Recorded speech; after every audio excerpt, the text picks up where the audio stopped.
Once again welcome back to Amar's classes. ನಾನು ಅಮರೇಶ್ ಪೋತ್ನಾಳ್. ಇದು class number 1190 ಆಗುತ್ತೆ ಮತ್ತು ಜುಲೈ 2026 9ನೇ ಭಾಗದ ಪ್ರಮುಖ ಪ್ರಚಲಿತ ಘಟನೆಗಳಾಗುತ್ತೆ. Important current affairs part 9 July 2026. Question number 1 ಏನಿದೆ, ಕಳೆದ ವಿಡಿಯೋದಲ್ಲಿ ಹೇಳಿದ್ದೆ ನಾನು, ಪ್ರಧಾನಮಂತ್ರಿ ನರೇಂದ್ರ ಮೋದಿ ಅವರು 3 ದೇಶಗಳ ಭೇಟಿಗೆ ಹೋಗಿದ್ರು. ಅದರಲ್ಲಿ ಮೊದಲನೇದೇ ಇಂಡೋನೇಷ್ಯಾ ಆಗಿತ್ತು. ಆ ಇಂಡೋನೇಷ್ಯಾ ಭೇಟಿಯ ವಿವಿಧ ಡೀಟೇಲ್ಸ್ ಏನಿದ್ದಾವೆ ಅದನ್ನು ಈಗ ನೋಡ್ತಾ ಹೋಗೋಣ ಈ ವಿಡಿಯೋದಲ್ಲಿ. ಜೊತೆಗೆ ಇಂಡೋನೇಷ್ಯಾದ ಒಂದು ಅತಿ ದೊಡ್ಡ ದೇವಾಲಯವಾಗಿರ್ತಕ್ಕಂಥ ಪ್ರಂಬನನ್ ದೇವಾಲಯದ ಬಗ್ಗೆ ವಿಚಾರ ಇದೆ. ಮತ್ತು ಮೋದಿ ಅವರಿಗೆ ಒಂದು ತಮ್ಮ ಅಂತಾರಾಷ್ಟ್ರೀಯ ಅತ್ಯುನ್ನತ ಗೌರವವನ್ನು ಕೂಡ ನೀಡಿದ್ದಾರೆ. ಆ ಮೂಲಕ ಮತ್ತೊಂದು ದೇಶ ಮೋದಿ ಅವರಿಗೆ ತಮ್ಮ ಅತ್ಯುನ್ನತ ಗೌರವವನ್ನು ನೀಡಿ ಗೌರವಿಸ್ತಾ ಇದ್ದಾರೆ. ಆ ವಿಚಾರಗಳು ಕೂಡ. ಹಾಗಾದರೆ ಕ್ವಶನ್ ನಂಬರ್ 1, ಜುಲೈ 2026ರಲ್ಲಿ ಭಾರತದ ಪ್ರಧಾನಮಂತ್ರಿಯವರು ಇಂಡೋನೇಷ್ಯಾಗೆ ಕೈಗೊಂಡ ಭೇಟಿಗೆ ಸಂಬಂಧಿಸಿದಂತೆ ಈ ಕೆಳಗಿನ ಹೇಳಿಕೆಗಳಲ್ಲಿ ಯಾವುವು ಸರಿಯಾಗಿದ್ದಾವೆ? Indian prime minister to Indonesia in July 2026. Which of the following statements are correct? First statement, the PM Modi was conferred with Indonesia's highest civilian honor, the Bintang Adipurna of the Republic of Indonesia. ಕನ್ನಡದಲ್ಲಿ ಪ್ರಧಾನಿ ಮೋದಿ ಅವರಿಗೆ ಇಂಡೋನೇಷ್ಯಾದ ಅತ್ಯುನ್ನತ ನಾಗರಿಕ ಗೌರವವಾದ Bintang Adipurna of the republic of ಇಂಡೋನೇಷ್ಯಾವನ್ನು ಪ್ರದಾನ ಮಾಡಲಾಯಿತು. ನೋಡೋಣ. ಎರಡನೇ ಹೇಳಿಕೆ, ಇಂಡೋನೇಷ್ಯಾದಲ್ಲಿ IIM ಬೆಂಗಳೂರಿನ ಸಾಗರೋತ್ತರ ಕ್ಯಾಂಪಸ್ ಅನ್ನು ಸ್ಥಾಪಿಸಲು ನಿರ್ಧಾರವನ್ನು ಮಾಡಲಾಯಿತು. ನೋಡೋಣ. ಮೂರನೇ ಹೇಳಿಕೆ, the visit also included discussions on enhancing the defence cooperation through the supply of BrahMos missiles. ಈ ಭೇಟಿಯಲ್ಲಿ ಬ್ರಹ್ಮೋಸ್ ಕ್ಷಿಪಣಿಗಳ ಪೂರೈಕೆಯ ಮೂಲಕ ರಕ್ಷಣಾ ಸಹಕಾರವನ್ನು ಹೆಚ್ಚಿಸುವ ಬಗ್ಗೆಯೂ ಕೂಡ ಚರ್ಚೆಗಳು ನಡೆದವು. ಅಂದರೆ ಈ 1, 2, 3 ಹೇಳಿಕೆಗಳಲ್ಲಿ ಏನು ಪ್ರಧಾನಮಂತ್ರಿಗಳು ಇಂಡೋನೇಷ್ಯಾ ಭೇಟಿ ಕೊಟ್ಟಿದ್ರು, ಆ ಭೇಟಿಯ ಸಂದರ್ಭಕ್ಕೆ ತಕ್ಕಂತೆ 3 ಹೇಳಿಕೆಗಳಿದ್ದಾವೆ. 3ರಲ್ಲಿ 1, 2 ಮಾತ್ರ ಸರಿ ಇದ್ದಾವೆ, 2, 3 ಮಾತ್ರ ಸರಿ ಇದ್ದಾವೆ, 1 ಮತ್ತು 3 ಮಾತ್ರ ಸರಿ ಇದೆ, ಅಥವಾ 1, 2, 3 ಎಲ್ಲ 3 ಹೇಳಿಕೆಗಳು ಸರಿಯಾಗಿದ್ದಾವೆ. ಅಂದರೆ ಎಲ್ಲ 3 ಹೇಳಿಕೆಗಳು ಕೂಡ ಸರಿಯಾಗಿದ್ದಾವೆ. ಹೌದು, ಇಂಡೋನೇಷ್ಯಾ ತನ್ನ ಅತ್ಯುನ್ನತ ನಾಗರಿಕ ಗೌರವವಾದ Bintang Adipurna of the republic of Indonesia ಅಂತಕ್ಕಂಥ ತನ್ನ ಹೈಯೆಸ್ಟ್ ಸಿವಿಲಿಯನ್ ಆನರನ್ನು ನಮ್ಮ ಪ್ರಧಾನಿ ಮೋದಿ ಅವರಿಗೆ ನೀಡಿ ಗೌರವಿಸಿದೆ. 1ನೇ ಸ್ಟೇಟ್ಮೆಂಟ್ ಸರಿಯಾಗಿದೆ. 2ನೇ ಸ್ಟೇಟ್ಮೆಂಟ್, ಹೌದು, ನಮ್ಮ ಬೆಂಗಳೂರಿನಲ್ಲಿರ್ತಕ್ಕಂಥ IIM ಬೆಂಗಳೂರಿನ ಫಸ್ಟ್ ಸಾಗರೋತ್ತರ ಕ್ಯಾಂಪಸ್ ಅಥವಾ ಓವರ್ಸೀಸ್ ಕ್ಯಾಂಪಸ್ ಅಂತ ಕರಿತೀವಿ. This is a first overseas campus of IIM Bengaluru. ಎಲ್ಲಿ? ಇಂಡೋನೇಷ್ಯಾದಲ್ಲಿ. ಸರಿ ಇದೆ. ಮತ್ತು ಇತ್ತೀಚೆಗೆ ಇಂಡೋನೇಷ್ಯಾ ದೇಶವು ಭಾರತದಿಂದ ಬ್ರಹ್ಮೋಸ್ ಕ್ಷಿಪಣಿಗಳನ್ನು ಪರ್ಚೇಸ್ ಮಾಡ್ತಾ ಇದೆ ಅಂತ ಏನು ಮಾತಾಡಿದ್ವಿ, ಅದರ ಬಗ್ಗೆ ಕೂಡ ಒಪ್ಪಂದ ಸಹಿ ಕಂಪ್ಲೀಟ್ ಆಗಿದೆ. ಹಾಗಾಗಿ ನೋಡೋಣ ಬನ್ನಿ. ಹಾಗಾದರೆ ಆಕ್ಟ್ ಈಸ್ಟ್ ನೀತಿ ಬಲವರ್ಧನೆಗೆ ಭಾರತ ಒತ್ತು, ಮೋದಿ ತ್ರಿರಾಷ್ಟ್ರ ಪ್ರವಾಸ ಶುರು. ಆಗ್ನೇಯ ಏಷ್ಯಾ ದೇಶಗಳ ಜೊತೆಗಿನ ಭಾರತದ ಆಕ್ಟ್ ಈಸ್ಟ್ ನೀತಿ ಬಲಪಡಿಸುವುದು ಇಂಡೋ ಪೆಸಿಫಿಕ್ ಪ್ರದೇಶದ ಭದ್ರತೆ ಹೆಚ್ಚಿಸುವ ಬದ್ಧತೆಯ ಮಹಾಸಾಗರ ದೃಷ್ಟಿಕೋನ ಮತ್ತು ಮುಕ್ತ ವ್ಯಾಪಾರಕ್ಕೆ ಒತ್ತು ನೀಡುವ ಉದ್ದೇಶದೊಂದಿಗೆ ಪ್ರಧಾನಿ ನರೇಂದ್ರ ಮೋದಿ ಅವರು ಇಂಡೋನೇಷ್ಯಾ, ಆಸ್ಟ್ರೇಲಿಯಾ ಮತ್ತು ನ್ಯೂಜಿಲೆಂಡ್ ದೇಶಗಳಿಗೆ ಪ್ರವಾಸವನ್ನು ಕೈಗೊಂಡಿದ್ದಾರೆ. ಆಸ್ಟ್ರೇಲಿಯಾ ಮತ್ತು ನ್ಯೂಜಿಲೆಂಡ್ ದೇಶಗಳ ಬಗ್ಗೆ ನಾವೀಗ ಆಲ್ರೆಡಿ ಕಳೆದ ವಿಡಿಯೋದಲ್ಲಿ ನೋಡಿದ್ವಿ. ಇಂಡೋನೇಷ್ಯಾದ ಮೇಲೆ ಈ ವಿಡಿಯೋದಲ್ಲಿ ನೋಡ್ತಾ ಇದ್ವಿ. ತಮ್ಮ ಮೊದಲ ಪ್ರವಾಸ ಇಂಡೋನೇಷ್ಯಾದಿಂದ ಆರಂಭಿಸಿದ್ರು, ನಂತರ ಆಸ್ಟ್ರೇಲಿಯಾ, ನಂತರ ನ್ಯೂಜಿಲೆಂಡ್ಗೆ ಹೋದರು. 3 ದೇಶಗಳ ಪ್ರಧಾನಿ, 3 ದೇಶಗಳ ಪ್ರಧಾನಿಗಳ ಜೊತೆ ಏನು ಡಿಸ್ಕಷನ್ಸು, ಒಪ್ಪಂದಗಳೆಲ್ಲ ಅದು ನೋಡಿದ್ದೀವಿ ಕೂಡ. ಇಂಡೋನೇಷ್ಯಾ ಅಧ್ಯಕ್ಷ ಪ್ರಭಾವೋ ಸುಬಿಯಾಂಟರವರು ಆಹ್ವಾನದ ಮೇರೆಗೆ ಮೊದಲು ಜಕಾರ್ತಾಗೆ ಭೇಟಿ ಕೊಟ್ಟಿದ್ದರು. ಜಕಾರ್ತಾ ವಿಮಾನ ನಿಲ್ದಾಣದಲ್ಲಿ ಬಂದಿದ್ದ ಮೋದಿ ಅವರನ್ನು ಇಂಡೋನೇಷ್ಯಾದ ಅಧ್ಯಕ್ಷರಾಗಿರ್ತಕ್ಕಂಥ ಸುಬಿಯಾಂಟೋರವರು ಅವರೇ ಹೋಗಿ ಖುದ್ದು ಸ್ವಾಗತವನ್ನು ಮಾಡಿದರು. ಉಭಯ ದೇಶಗಳ ನಡುವಿನ ಸಾಂಸ್ಕೃತಿಕ ಬಾಂಧವ್ಯದ ಸಂಕೇತವಾಗಿ ಯೋಗ್ಯಕಾರ್ತಾ ಎನ್ನುವ ಪ್ರದೇಶದಲ್ಲಿರ್ತಕ್ಕಂಥ ಪ್ರಸಿದ್ಧ ಯುನೆಸ್ಕೋ ವಿಶ್ವ ಪರಂಪರೆಯ ತಾಣವಾಗಿರ್ತಕ್ಕಂಥ ಪ್ರಂಬನನ್ ದೇವಸ್ಥಾನದ ಸಂಕೀರ್ಣಕ್ಕೆ ಮೋದಿ ಅವರು ಭೇಟಿ ಕೂಡ ಕೊಟ್ಟಿದ್ದರು. ಬ್ರಹ್ಮೋಸ್ ಅಸ್ತ್ರ ಕ್ಷಿಪಣಿ ಪೂರೈಕೆಗೆ ಒಪ್ಪಂದ. 3 ದಿನಗಳ ಇಂಡೋನೇಷ್ಯಾ ಪ್ರವಾಸದಲ್ಲಿರುವ ಪ್ರಧಾನಿ ಮೋದಿ ಹಲವು ಒಪ್ಪಂದಗಳಿಗೆ ಉಭಯ ನಾಯಕರ ಸಹಿ. ಇಂಡೋನೇಷ್ಯಾದ ಅತ್ಯುನ್ನತ ನಾಗರಿಕ ಪ್ರಶಸ್ತಿ ಆಗಿರತಕ್ಕಂಥ Bintang Adipurna of the republic of ಇಂಡೋನೇಷ್ಯಾವನ್ನು ನರೇಂದ್ರ ಮೋದಿ ಅವರಿಗೆ ಅಲ್ಲಿನ ಅಧ್ಯಕ್ಷ ಪ್ರಭಾವೋ ಸುಬಿಯಾಂಟರ್ ಅವರು ನೀಡಿ ಗೌರವಿಸ್ತಾ ಇರೋದನ್ನು ಫೋಟೋದಲ್ಲಿ ನೋಡ್ಬೋದು. ಬ್ರಹ್ಮೋಸ್ ಕ್ಷಿಪಣಿಗಳ ಪೂರೈಕೆ ಮೊದಲನೇ ಅಂಶ. ಯುದ್ಧ ವಿಮಾನದಿಂದಲೇ ಶತ್ರುವಿನ ಯುದ್ಧ ವಿಮಾನವನ್ನು ಧ್ವಂಸಗೊಳಿಸಬಲ್ಲ ಅಸ್ತ್ರ ಕ್ಷಿಪಣಿ ಎರಡನೇ ಅಂಶ. ಪೂರ್ವ ಜಾವಾದಲ್ಲಿ ಬೆಂಗಳೂರಿನ ಇಂಡಿಯನ್ ಇನ್ಸ್ಟಿಟ್ಯೂಟ್ ಆಫ್ ಮ್ಯಾನೇಜ್ಮೆಂಟ್ IIMನ ಕ್ಯಾಂಪಸ್ ಸ್ಥಾಪನೆ ನಾಲ್ಕನೇ ಅಂಶ. ಹೀಗೆ ಭಾರತ ಮತ್ತು ಇಂಡೋನೇಷ್ಯಾ ಮಧ್ಯೆ ಏರ್ಪಟ್ಟ ಒಪ್ಪಂದದ ಪ್ರಮುಖ ಅಂಶಗಳಲ್ಲಿ ಈ 3-4 ಅಂಶಗಳು ವೆರಿ ವೆರಿ ಇಂಪಾರ್ಟೆಂಟ್ ಆಗಿದೆ. ರಕ್ಷಣೆ, ಕಡಲ ಕಣ್ಗಾವಲು ಮತ್ತು ಭದ್ರತೆ ವಿಚಾರವಾಗಿ ಎರಡೂ ದೇಶಗಳ ಮಧ್ಯೆ ಮಹತ್ವದ ಒಪ್ಪಂದಗಳು ಕೂಡ ಆಗಿದ್ದಾವೆ. ಭಾರತ ಇಂಡೋನೇಷ್ಯಾದ ಸಂಬಂಧದ ಸುವರ್ಣ ಯುಗ ಈಗ ಆರಂಭವಾಗಿದೆ ಎಂದು ಮೋದಿ ಅವರು ಈ ಸಂದರ್ಭದಲ್ಲಿ ಬಣ್ಣಿಸಿದರು. ಆಪರೇಷನ್ ಸಿಂಧೂರದ ವೇಳೆ ಅಸ್ತ್ರ ಕ್ಷಿಪಣಿಯ ಯಶಸ್ಸು ಗಮನಿಸಿ ಇಂಡೋನೇಷ್ಯಾವು ಈ ಕ್ಷಿಪಣಿಗಳನ್ನು ಖರೀದಿಸಲು ನಿರ್ಧಾರ ಮಾಡಿದೆ. ಜೊತೆಗೆ ಶಿಕ್ಷಣ ಕ್ಷೇತ್ರದಲ್ಲಿಯೂ ಕೂಡ ಮಹತ್ವದ ಒಪ್ಪಂದಗಳನ್ನು ಮಾಡಿಕೊಳ್ಳಲಾಗಿದ್ದು, ನಾವು ಬೆಂಗಳೂರಿನ IIM ಕ್ಯಾಂಪಸನ್ನು ಇಂಡೋನೇಷ್ಯಾದಲ್ಲಿ ಸ್ಥಾಪಿಸಲಿದ್ದೇವೆ ಅಂತ ಹೇಳಿದರು. ಜೊತೆಗೆ ಆಸಿಯಾನ್ ರಾಷ್ಟ್ರಗಳ ಸಾಕಷ್ಟು ಯುವಕರಿಗೆ ಅಲ್ಲಿ ಮ್ಯಾನೇಜ್ಮೆಂಟ್ ಕೋರ್ಸ್ಗಳನ್ನು ಓಪನ್ ಮಾಡ್ತೀವಿ ಅಂತ ಈ ಸಂದರ್ಭದಲ್ಲಿ ಹೇಳ್ತಾ ಇದ್ರು. ಭಾರತದ ಬಿಸಿನೆಸ್ ಕಾಲೇಜ್ ಒಂದರ ಕ್ಯಾಂಪಸನ್ನು ಇತರ ದೇಶಗಳಲ್ಲಿ ಮೊದಲು ಸ್ಥಾಪಿಸಿದ್ದು ದುಬೈಯಲ್ಲಿ IIM ಅಹಮದಾಬಾದ್ ದುಬೈಯಲ್ಲಿ ಕ್ಯಾಂಪಸನ್ನು ಸ್ಟಾರ್ಟ್ ಮಾಡಿತ್ತು. ಈಗ ಆ ಸಾಲಿಗೆ ಇವತ್ತು ನಮ್ಮ IIM ಬೆಂಗಳೂರು ಕೂಡ ಸೇರ್ಕೊಳ್ತಾ ಇದೆ. ಇಂಡೋನೇಷ್ಯಾದ ಜಕಾರ್ತದ ಸಮೀಪ ಒಂದು ಪ್ಲೇಸ್ ಹೇಳ್ತಾರೆ, ಮುಂದೆ ಆ ಪ್ಲೇಸನ್ನು ನೋಡೋಣ. ಮೋದಿ ಅವರಿಗೆ ಇಂಡೋನೇಷ್ಯಾದ ಅತ್ಯುನ್ನತ ನಾಗರಿಕ ಪದಕ ಅಥವಾ ನಾಗರಿಕ ಗೌರವವಾಗಿರ್ತಕ್ಕಂಥ ಇಂಡೋನೇಷ್ಯಾದ ಧ್ರುವ ತಾರೆ ನೋಡಿ. ಇಂಡೋನೇಷ್ಯಾದ ಧ್ರುವ ತಾರೆ ಎನ್ನುವ ಅವಾರ್ಡು, ಆಕ್ಚುಲಿ ಅದರ ಹೆಸರು Bintang Adipurna of the republic of Indonesia. ಒಂದು ಕಡೆ ನೋಟ್ ಮಾಡ್ಕೊಳ್ರಿ, Bintang Adipurna of the republic of Indonesia, right. ಹಾಗಾಗಿ ಮೋದಿ ಅವರಿಗೆ ಮತ್ತೊಂದು ಅವಾರ್ಡ್ ಕೂಡ ಅಥವಾ ಅತ್ಯುನ್ನತ ನಾಗರಿಕ ಗೌರವ ಕೂಡ ಸಿಕ್ಕಂತಾಗ್ತಾ ಇದೆ. ಇದರ ಜೊತೆಗೆ ನೆಹರೂರವರಿಗೆ 1995ರಲ್ಲಿ ಇದೇ ಅವಾರ್ಡನ್ನು ನೀಡಲಾಗಿತ್ತಂತೆ. ಜೊತೆಗೆ ಬಿಜು ಪಟ್ನಾಯಕ್ ಅವರಿಗೂ ಕೂಡ ಇದೇ ಅವಾರ್ಡನ್ನು ನೀಡಲಾಗಿತ್ತಂತೆ, ಜಸ್ಟ್ ಫಾರ್ ಕಂಪ್ಲೀಟ್ನೆಸ್. ಜೊತೆಗೆ ಇನ್ನೊಂದು ವೆರಿ ಇಂಪಾರ್ಟೆಂಟು, ಭಾರತದ ನಿಕೋಬಾರ್ನಲ್ಲಿ ಈಗ ಆಲ್ರೆಡಿ ಯೋಜಿಸ್ತಾ ಇರತಕ್ಕಂಥ ಗ್ರೇಟರ್ ನಿಕೋಬಾರ್ ಪ್ರಾಜೆಕ್ಟ್ ಏನಿದೆ, ಆ ಗ್ರೇಟರ್ ನಿಕೋಬಾರ್ ಪ್ರಾಜೆಕ್ಟಲ್ಲಿ ಒಂದು ದೊಡ್ಡ ಬಂದರಿನ ಪ್ಲಾನ್ ಕೂಡ ಇದೆ. ಆ ಬಂದರಿನಿಂದ 100 ಕಿಲೋಮೀಟರ್ ದೂರದಲ್ಲಿರ್ತಕ್ಕಂತಹ ಇಂಡೋನೇಷ್ಯಾದ ಸುಬಂಗ್ ಬಂದರನ್ನು ಅಭಿವೃದ್ಧಿಪಡಿಸಲು ಎರಡೂ ದೇಶಗಳು ಒಪ್ಪಿದವೆ.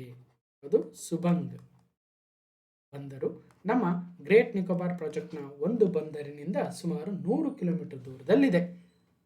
ಚೀನಾದೊಂದಿಗೆ ಒಂದು ಪೈಪೋಟಿಗೆ ಇದು ಅನುಕೂಲ ಆಗುತ್ತೆ ಅನ್ನುವ ಉದ್ದೇಶ ಕೂಡ ಇದೆ. ವಿಸ್ತರಣವಾದ ನಮ್ಮ ಮಾರ್ಗವಲ್ಲ. ಈಗ ನಮ್ಮ ದೇಶದ ವಿಸ್ತೀರ್ಣ ಎಷ್ಟಿದೆ ಅಷ್ಟೇ ಸಾಕು ನಮಗೆ. ಅದು ಬಿಟ್ಟು ಬೇರೆ ದೇಶಗಳನ್ನು ಆಕ್ಯುಪೈ ಮಾಡ್ತಕ್ಕಂತಹ ಬೇರೆ ನಮ್ಮ ನೆರೆಹೊರೆಯ ರಾಷ್ಟ್ರಗಳಂತಹ ಬುದ್ಧಿ ನಮಗಿಲ್ಲ ಅಂತ ಈ ಸಂದರ್ಭದಲ್ಲಿ ಮೋದಿ ಅವರು ಹೇಳಿದ್ದಾರೆ. ನಮ್ಮದು ಅಭಿವೃದ್ಧಿಯ ಪಥ. ಇಂಡೋನೇಷ್ಯಾದಲ್ಲಿ ಚೀನಾಗೆ ಪ್ರಧಾನಿ ಮೋದಿ ಟಾಂಗ್ ಅನ್ನು ಕೊಟ್ಟಿದ್ದಾರೆ. ಸೊ ಇನ್ನಷ್ಟು ಡೀಟೇಲ್ ಇದೆ. ಸೊ ಕೆಲವೊಂದು ಸಲ ಎಲ್ಲವನ್ನೂ ಹೇಳೋಕ್ಕಾಗಲ್ಲ, ನೀವು ಓದ್ತಕ್ಕಂಥದ್ದು ನಿಮ್ಮ ಜವಾಬ್ದಾರಿ. ಎಲ್ಲ PDF ಕೊಟ್ಟಾಗ ಸೊ ನೋಡ್ಕೊಳ್ಳಿ. ಇನ್ನು ಬ್ರಹ್ಮೋಸ್ ಕ್ಷಿಪಣಿ ಪೂರೈಕೆ ಒಪ್ಪಂದಕ್ಕೆ ಸಹಿ ಕೂಡ ಹಾಕಿದ್ದಾರೆ.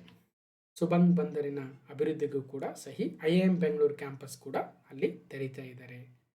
ತೆರೆದಾಗ ನೋಡೋಣ, ಜಾವಾ ಪ್ರಾಂತ್ಯ, ಜಕಾರ್ತ ಅಲ್ಲ, ಪೂರ್ವ ಇಂಡೋನೇಷ್ಯಾದ ಜಾವಾ ಪ್ರಾಂತ್ಯದ ಸಿಂಗಸಾರಿ ವಿಶೇಷ ಆರ್ಥಿಕ ವಲಯದಲ್ಲಿ, ಇಂಡೋನೇಷ್ಯಾದ ಜಾವಾ ಪ್ರಾಂತ್ಯದಲ್ಲಿ ಬರುವ ಸಿಂಗಸೇರಿ ಎನ್ನುವ ಒಂದು SEZ ಇದ್ದಂಗಿದೆ, ಅಲ್ಲಿ ಈ IIM ಕ್ಯಾಂಪಸನ್ನು ಸ್ಥಾಪನೆ ಮಾಡಲಿದ್ದಾರಂತೆ. Bintang Adipurna of the republic of Indonesia, Star of the republic of Indonesia ಅಥವಾ ಇಂಡೋನೇಷ್ಯಾದ ಧ್ರುವ ತಾರೆ ಅಂತ ಕರಿಬೋದು ಕನ್ನಡದಲ್ಲಿ. ಆ ಒಂದು ಇಂಡೋನೇಷ್ಯಾಸ್ ಹೈಯೆಸ್ಟ್ ಸಿವಿಲಿಯನ್ ಆನರನ್ನು ಪ್ರಧಾನಿ ಮೋದಿ ಅವರಿಗೆ ನೀಡಿ ಗೌರವಿಸಲಾಗಿದೆ.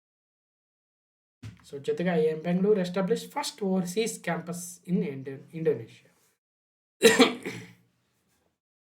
BrahMos, Sabang port, Astra missile, ಇನ್ನಷ್ಟು ಡೀಟೇಲ್. ಇನ್ನು ಮೋದಿ ಅವರಿಗೆ ಸಂದಿರ್ತಕ್ಕಂಥ 34ನೇ ಗ್ಲೋಬಲ್ ಅವಾರ್ಡ್ ಅಂತ ಹೇಳ್ತಾ ಇದ್ದಾರೆ. ಸೊ ಒಂದು ಕಡೆ ಆ ಕಡೆ ಈ ಕಡೆ ಒಂದು ಹೆಚ್ಚು ಕಮ್ಮಿ ಆಗ್ತಾ ಇದೆ, ಯಾರಿಗೂ ಕೂಡ ಸರಿಯಾಗಿ ಕೌಂಟ್ ಸಿಗ್ತಾ ಇಲ್ಲ. ಯಾಕಂದರೆ ಶೀಶೆಲ್ಸ್ ಅವ್ರದ್ದು ಕೆಲವೊಬ್ರು ಆ್ಯಡ್ ಮಾಡ್ಕೊಳ್ತಾ ಇದ್ದಾರೆ, ಕೆಲವೊಬ್ರು ಆ್ಯಡ್ ಮಾಡ್ಕೊಂಡಿಲ್ಲ. ಇಂಡೋನೇಷ್ಯಾ ಇತ್ತೀಚೆಗೆ ಸ್ವೀಡನ್ ಆಯಿತು, ನಾರ್ವೆ ಆಯಿತು, ಸ್ಲೋವಕಿಯಾ ಆಯಿತು, ಈಗ ಇಂಡೋನೇಷ್ಯಾ. ಜೊತೆಗೆ ಸೀಶೆಲ್ಸ್ ಅವರು ಕೂಡ ಇತ್ತೀಚೆಗೆ ತಮ್ಮ ಅತ್ಯುನ್ನತ ನಾಗರಿಕ ಗೌರವ ಪ್ರಶಸ್ತಿಯನ್ನು ಕೊಟ್ಟಿದ್ರು. ನಾವು ಕರೆಂಟ್ ಅಫೇರ್ಸಲ್ಲಿ ಮಾತಾಡಿದ್ವಿ ಮತ್ತು ಅದರ ಪಟ್ಟಿ ಕೂಡ ಇದೆ. ಆ ಪಟ್ಟಿಗೆ ಈಗ ಮತ್ತೊಂದು ದೇಶ ಸೇರ್ಕೊಳ್ತಾ ಇದೆ. ಸೊ ಆ್ಯಡ್ ಮಾಡ್ಕೊಳ್ರಿ. ಸ್ಲೋವಕಿಯಾದ್ದು ಒಂದು ಆ್ಯಡ್ ಮಾಡ್ಕೊಳ್ರಿ ಮತ್ತು ಇಂಡೋನೇಷ್ಯಾದ್ದು ಒಂದು. ರಿಪಬ್ಲಿಕ್ ಆಫ್ ಇಂಡೋನೇಷ್ಯಾ ಜಕಾರ್ತಾ ಅದರ ರಾಜಧಾನಿ. ಪ್ರಭಾವೋ ಸುಬಿಯಾಂಟೋ ಅಲ್ಲಿನ ಪ್ರೆಸಿಡೆಂಟ್ ಆಗ್ತಾರೆ. ಮತ್ತು ಇಂಡೋನೇಷ್ಯನ್ ರುಪಿ ಅಲ್ಲಿನ ಕರೆನ್ಸಿ ಆದರೆ ಪ್ರಪಂಚದ 14ನೇ ಅತಿ ದೊಡ್ಡ ರಾಷ್ಟ್ರ ಮತ್ತು ಏರಿಯಾದಲ್ಲಿ ಮತ್ತು 4ನೇ ಅತಿ ದೊಡ್ಡ ರಾಷ್ಟ್ರ ಪಾಪ್ಯುಲೇಷನಲ್ಲಿ. ಇಂಡೋನೇಷ್ಯಾದ ಒಂದು ದ್ವೀಪ ಅಥವಾ ಏನು ಅಲ್ಲಿನ ಹಲವಾರು ದ್ವೀಪಗಳನ್ನು ನೋಡ್ಬೋದು. ಭಾಳ ವಿಚಿತ್ರವಾಗಿರ್ತಕ್ಕಂಥ ದೇಶ ಇದು. ಒಂದು ವೇಳೆ ಯಾರಾದರೂ ಆ ಸ್ಕೂಲ್ ಮಕ್ಕಳಿಗೆ ನಿಮ್ಮ ದೇಶದ ನಕಾಶೆಯನ್ನು ಬರೀರಿ ಅಂದರೆ ಮೋಸ್ಟ್ಲಿ ಅದರಷ್ಟು ಡಿಫಿಕಲ್ಟ್ ಇನ್ಯಾವುದೂ ಇರಲ್ಲ ಅನ್ಸುತ್ತೆ. ನಮ್ಮ ಭಾರತದ ನಮ್ಗೆ ಈಸಿ ಅಲ್ವಾ, ಬಟ್ ಇಂಡೋನೇಷ್ಯಾದ್ದು ಭಾಳ ಕಷ್ಟ ಇದೆ. ಅಲ್ಲಿನ ಮಕ್ಕಳಿಗೆ ಕ್ವಶನ್ ಬಂದ್ಗಳೇ ಭಾಳ ಟಫ್ ಅನಿಸಿರ್ಬೇಕು ಅನಿಸುತ್ತೆ. ಜಸ್ಟ್ ಫಾರ್ ಜೋಕ್, ಯಾಕಂದರೆ ನೆನ್ಪಿಡಿ ಈ ಥರ ಇದೆ ಇಂಡೋನೇಷ್ಯಾ ಅಂತ ಹೇಳುವ ಪ್ರಯತ್ನ ಅಷ್ಟೇ. ಇಲ್ಲಿ ಚೆನ್ನಾಗಿದೆ ನೋಡಿ, ಇದು ಇಂಡೋನೇಷ್ಯಾ. ಇಲ್ಲೆಲ್ಲ ಏನು ಕಲರಲ್ಲಿ ಕಾಣ್ತಾ ಇದೆ ಇದು ಸುಮಾತ್ರಾ ದ್ವೀಪ. ಅದಾದಮೇಲೆ ಕೆಳಗಡೆ ಜಾವಾ ದ್ವೀಪ ಬರುತ್ತೆ. ಸೊ ಇಲ್ಲಿ ಜಕಾರ್ತಾ ಅದರ ರಾಜಧಾನಿ ಕೂಡ ಇದೆ. ಅದೇ ಥರ ಅದರ ರಾಜಧಾನಿಯನ್ನು ಬೇರೆ ಇನ್ನೊಂದು ಪ್ಲೇಸ್ಗೆ ಶಿಫ್ಟ್ ಮಾಡ್ತಾರೆ ಅಂತ ಸುದ್ದಿ ಇತ್ತು, ಹಿಂದೆ ಮಾತಾಡ್ತಾ ಇದ್ವಿ. ಯಾಕೋ ಅದು ಅಷ್ಟು ಮತ್ತೆ ಸುದ್ದಿಗೆ ಬರ್ತಾ ಇಲ್ಲ. ಸೊ ಹಾಗೆ ಮತ್ತೊಂದು ದ್ವೀಪ ಇದೆ ಬೋರ್ನಿಯೋದ ಮೇಲ್ಗಡೆ ಮಲೇಷ್ಯಾ ಬರುತ್ತೆ. ಮಲೇಷ್ಯಾ ಕೂಡ ಹಾಗೆ ಈ ಕಡೆ ಒಂದು ಭಾಗ ಇದೆ, ಈ ಕಡೆ ಒಂದು ಭಾಗ ಇದೆ, ನೆನ್ಪಿಟ್ಟಿರಿ. ಸಿಂಗಾಪುರ್ ಭಾಳ ಚಿಕ್ಕದು, ಇಲ್ಲಿ ಪುಟ್ಟ ರಾಷ್ಟ್ರ. ಮೇಲ್ಗಡೆ ಈ ಕಡೆ ಥೈಲ್ಯಾಂಡ್ ಬರುತ್ತೆ. ಸೊ ಹಾಗೆ ಮುಂದುವರಿಯುತ್ತಾ ನಮ್ಮ ಇಂಡೋನೇಷ್ಯಾ ಅಲ್ಲಿಗೆ ನಿಲ್ಲಲ್ಲ. ಸೊ ಮುಂದುವರಿಯುತ್ತಾ ನೋಡಿ.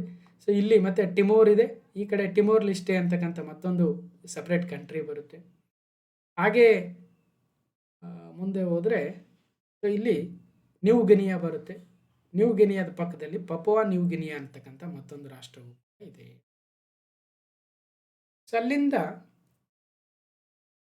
ಸ್ವಲ್ಪ ಈ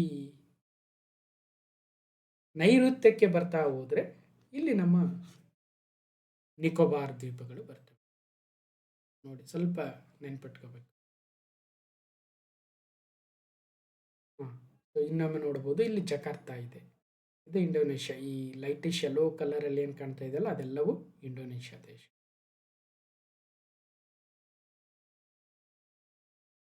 ಸೊ ಆ್ಯಕ್ಚುಲಿ ನಾವು ರಾಂಗ್ ಆಗಿ ತೋರಿಸಿದ್ವಿ ಅನಿಸುತ್ತೆ. ಒಂದೇ ನಿಮಿಷ, ನಾನು ಇಲ್ಲಿ ಹುಡುಕ್ತಾ ಇರೋದೇನೆಂದರೆ ಆ ಸಬಂಗ್ ಅಂತಕ್ಕಂಥ ಪೋರ್ಟ್ ಎಲ್ಲಿದೆ ಅಂತ. ಇಲ್ಲಿ ಬರಲ್ಲ ಆ್ಯಕ್ಚುಲಿ, ಇಲ್ಲಿ ಮೇಲ್ಗಡೆ ಎಲ್ಲೋ ಇದೆ ನಮ್ಮ ರೈಟ್. ಸೊ ಇಲ್ಲಿದೆ ನೋಡಿ, ರೈಟ್. ಸೊ ಇಲ್ಲಿಂದ ಇಲ್ಲಿ ನಮ್ಮ ಅಂಡಮಾನ್ ನಿಕೋಬಾರ್ ದ್ವೀಪಗಳು ಬರ್ತವೆ. ಮೋಸ್ಟ್ ಇಲ್ಲಿಂದ ಎಲ್ಲಿಗೋ ಹತ್ತಿರ ಇರಬೇಕು. ಈ ದ್ವೀಪದಲ್ಲಿರ್ತಕ್ಕಂಥ ಒಂದು ಸಬಂಗ್ ಪೋರ್ಟ್ ಅಂತ ಮೋಸ್ಟ್ಲಿ ನಿಯರೆಸ್ಟ್ ಇದ್ದಂಗಿದೆ. ಅದನ್ನು ಕೂಡ ಡೆವಲಪ್ ಮಾಡೋದಕ್ಕೆ ಇವತ್ತು ಭಾರತ ಒಪ್ಪಿಗೆಯನ್ನು ಕೊಟ್ಟಿದೆ. ಇರಲಿ, ಇಷ್ಟಾದರೂ ತಿಳ್ಕೊಳ್ಳಿ. ಪ್ರಭಾವ ಸುಬಿಯಾಂಟೋ ಅಲ್ಲಿನ ಅಧ್ಯಕ್ಷರು. ಎರಡನೇ ಪ್ರಶ್ನೆ ಕಡೆ ಹೋಗ್ತಾ ಹೋದರೆ ಲೋಕ್ ಓ ಎಸ್ ಅಂತ. ಲೋಕ್ ಅಂದರೆ ಜನ, ಪೀಪಲ್. ಓ ಎಸ್ ಅಂದರೆ ಆಪ್ರೇಟಿಂಗ್ ಸಿಸ್ಟಮ್. ಈ Lok O S platform operates under which government scheme? ಈ ಲೋಕ್ ಓ ಎಸ್ ಅಂತಕ್ಕಂಥ ಒಂದು ಆಪ್ರೇಟಿಂಗ್ ಸಿಸ್ಟಮ್, ಆ್ಯಕ್ಚುಲಿ ಇದು ನಾಟ್ ಎಕ್ಸಾಕ್ಟ್ಲಿ ಆಪ್ರೇಟಿಂಗ್ ಸಿಸ್ಟಮ್, ಒಂದು ರೀತಿಯ ಪ್ಲಾಟ್ಫಾರ್ಮ್ ಅಂತ ಹೇಳ್ಬೋದು. ಈ ವೇದಿಕೆಯು ಯಾವ ಸರ್ಕಾರಿ ಯೋಜನೆಯಡಿ ಕಾರ್ಯನಿರ್ವಹಿಸುತ್ತದೆ ಅಂತ ಕೇಳಿದರೆ ಸರಿಯಾದ ಉತ್ತರ NRLM, national rural livelihood mission, ರಾಷ್ಟ್ರೀಯ ಗ್ರಾಮೀಣ ಜೀವನೋಪಾಯ ಮಿಷನ್. ಆ್ಯಕ್ಚುಲಿ ಇದನ್ನು Deen Dayal Antyodaya Yojana national rural livelihood mission ಅಂತ ಕರಿತೀವಿ. ಈ ಒಂದು ಯೋಜನೆ ಅಡಿಯಲ್ಲಿ ಲೋಕ್ ಓ ಎಸ್ ಅನ್ನುವ ಒಂದು ಹೊಸ ಪ್ಲಾಟ್ಫಾರ್ಮನ್ನು ಈಗ ಸರ್ಕಾರ ಬಿಡುಗಡೆ ಮಾಡಿದೆ. ಅದರ ಅಡಿಯಲ್ಲಿ ಹಲವಾರು ಬೇರೆ ಬೇರೆ ಮಹಿಳಾ ಕೇಂದ್ರಿತ ಮತ್ತು ಬಡತನ ನಿರ್ಮೂಲನಾ ಯೋಜನೆಗಳನ್ನು, ಅದಕ್ಕೆ ಬೇಕಾಗಿರ್ತಕ್ಕಂಥ ಅಪ್ಲಿಕೇಶನ್ಗಳನ್ನು ಈ ಒಂದು ಪ್ಲಾಟ್ಫಾರ್ಮ್ ಅಡಿಯಲ್ಲಿ ಕೊಡ್ತಾ ಇದ್ದಾರೆ. Lok O S platform digital features of Lok O S, real time analytics ಕೊಡುತ್ತೆ, ಎಂಡ್ ಟು ಎಂಡ್ ಡಿಜಿಟಲ್ ಮ್ಯಾನೇಜ್ಮೆಂಟನ್ನು ಕೊಡ್ತಾ ಇದೆ ಅಂತೆ, unique digital IDs, digital financial records, livelihood profiling, role based administration ಕೊಡ್ತಾ ಇದೆ. ಜೊತೆಗೆ ಈ ಲೋಕ್ ಓ ಎಸ್ ಪ್ಲಾಟ್ಫಾರ್ಮು ಎರಡು ಥರ ಇದೆ ಅಂತೆ. ಒಂದು ವೆಬ್ ಬೇಸ್ಡ್ ಇದೆ, ಜೊತೆಗೆ ಒಂದು ಅಪ್ಲಿಕೇಶನ್ ಕೂಡ ಇದೆ. ಹಾಗಾಗಿ Lok O S a digital back for rural livelihoods, strengthening the digital governance under Deen Dayal Antyodaya Yojana, national rural livelihood mission DAYNRLM ಅಡಿಯಲ್ಲಿ ಬರ್ತಾ ಇದೆ. ಇನ್ನಷ್ಟು ಡೀಟೇಲ್ಸ್ ಇದೆ, ಓದಿ. ಒಟ್ಟಾರೆಯಾಗಿ ಲೋಕ್ ಒ ಎಸ್, ಲೋಕ್ ಅಂದರೆ ಪೀಪಲ್, ಒ ಎಸ್ ಅಂದರೆ operating system platform, has expanded across India, driving the digital transformation of self-help groups and community-based institutions on large scale. Simple ಆಗಿ ಹೇಳೋದಾದರೆ, ಈಗ ಸ್ವಸಹಾಯ ಸಂಘಗಳಿದ್ದಾವೆ ಮತ್ತು ಕಮ್ಯುನಿಟಿ ಬೇಸ್ಡ್ ಆರ್ಗನೈಜೇಷನ್ಸ್ ಇದ್ದಾವೆ. ಅವುಗಳನ್ನು ರಿಜಿಸ್ಟರ್ ಮಾಡ್ಕೊಳ್ಬೇಕು, ಅವುಗಳಲ್ಲಿ ಏನು ಆ್ಯಕ್ಟಿವಿಟಿ ಆಗ್ತಾ ಇದೆಯೋ ಅದನ್ನೆಲ್ಲ ಡಿಜಿಟೈಸ್ ಮಾಡಬೇಕು. ಇಂತಹ ಒಂದು ವ್ಯವಸ್ಥೆಗೆ ಇವತ್ತು ಲೋಕ್ ಒ ಎಸ್ ಬಳಸ್ಕೊಳ್ತಾ ಇದೆ. ಇದೊಂದು digital solution. It provides A digital solution for managing self help groups and community based organisations. ಎಷ್ಟು ಸೆಲ್ಫ್ ಹೆಲ್ಪ್ ಗ್ರೂಪ್ಸ್ ಇದ್ದಾವೆ, ಅವರು ಏನು ಸಾಲವನ್ನು ತೆಗೆದುಕೊಂಡಿದ್ದಾರೆ, ಅವ್ರು ಏನು ಕೆಲಸಗಳನ್ನು ಮಾಡ್ತಾ ಇದ್ದಾರೆ, ಅದೆಲ್ಲವನ್ನು ಡಿಜಿಟಲ್ ಮಾಡಬೇಕು. ಕಮ್ಯುನಿಟಿ ಬೇಸ್ಡ್ ಆರ್ಗನೈಜೇಷನ್ಸ್ ಅಂತಿದ್ದಾವಂತೆ CBOs, ಅವುಗಳನ್ನು ಕೂಡ ಇವತ್ತು ಆನ್ಲೈನ್ಗೆ ತರೋದಕ್ಕೆ ಈ ಲೋಕ್ ಒ ಎಸ್ ಪ್ಲಾಟ್ಫಾರ್ಮ್ ಅಡಿಯಲ್ಲಿ ಹಲವಾರು ವ್ಯವಸ್ಥೆಗಳನ್ನು ಕೊಟ್ಟಿದ್ದಾರೆ. ಸದ್ಯಕ್ಕೆ ಇಷ್ಟಂತೂ ನೆನಪಿದೆ. ಸೊ ಏನು ಜಸ್ಟ್ 2-3 ಪಾಯಿಂಟ್ ಸದ್ಯಕ್ಕೆ ನೆನಪಿಡೋಣ. ಲೋಕ್ ಒ ಎಸ್ ಪ್ಲಾಟ್ಫಾರ್ಮನ್ನು DAYNRLM ಅಡಿಯಲ್ಲಿ ತರ್ತಾ ಇದ್ದಾರೆ. Self help groups, community based organisations ಮತ್ತು ರೂರಲ್ ಲೈವ್ಲಿಹುಡ್ ಮಿಷನ್ಸ್ ಏನಿದ್ದಾವೆ ಅಥವಾ ಪ್ರೋಗ್ರಾಮ್ಸ್ ಏನಿದೆ ಅದೆಲ್ಲವನ್ನು ಕೂಡ ಡಿಜಿಟೈಸ್ ಮಾಡೋದಕ್ಕೆ ಇವತ್ತು ಲೋಕ್ ಒ ಎಸ್ ಅನುಕೂಲ ಮಾಡಿಕೊಟ್ಟಿದೆ. ಇನ್ನಷ್ಟು ಡೀಟೇಲ್ಸ್ ಇದೆ ನೋಡಿ. ಈಗ ಆಲ್ರೆಡಿ 34 ರಾಜ್ಯಗಳು ಮತ್ತು ಕೇಂದ್ರಾಡಳಿತ ಪ್ರದೇಶಗಳಿಗೆ ಇದು ಕವರ್ ಮಾಡ್ತಾ ಇದೆ ಅಂತ ಆಲ್ರೆಡಿ ಲೋಕ್ ಒ ಎಸ್.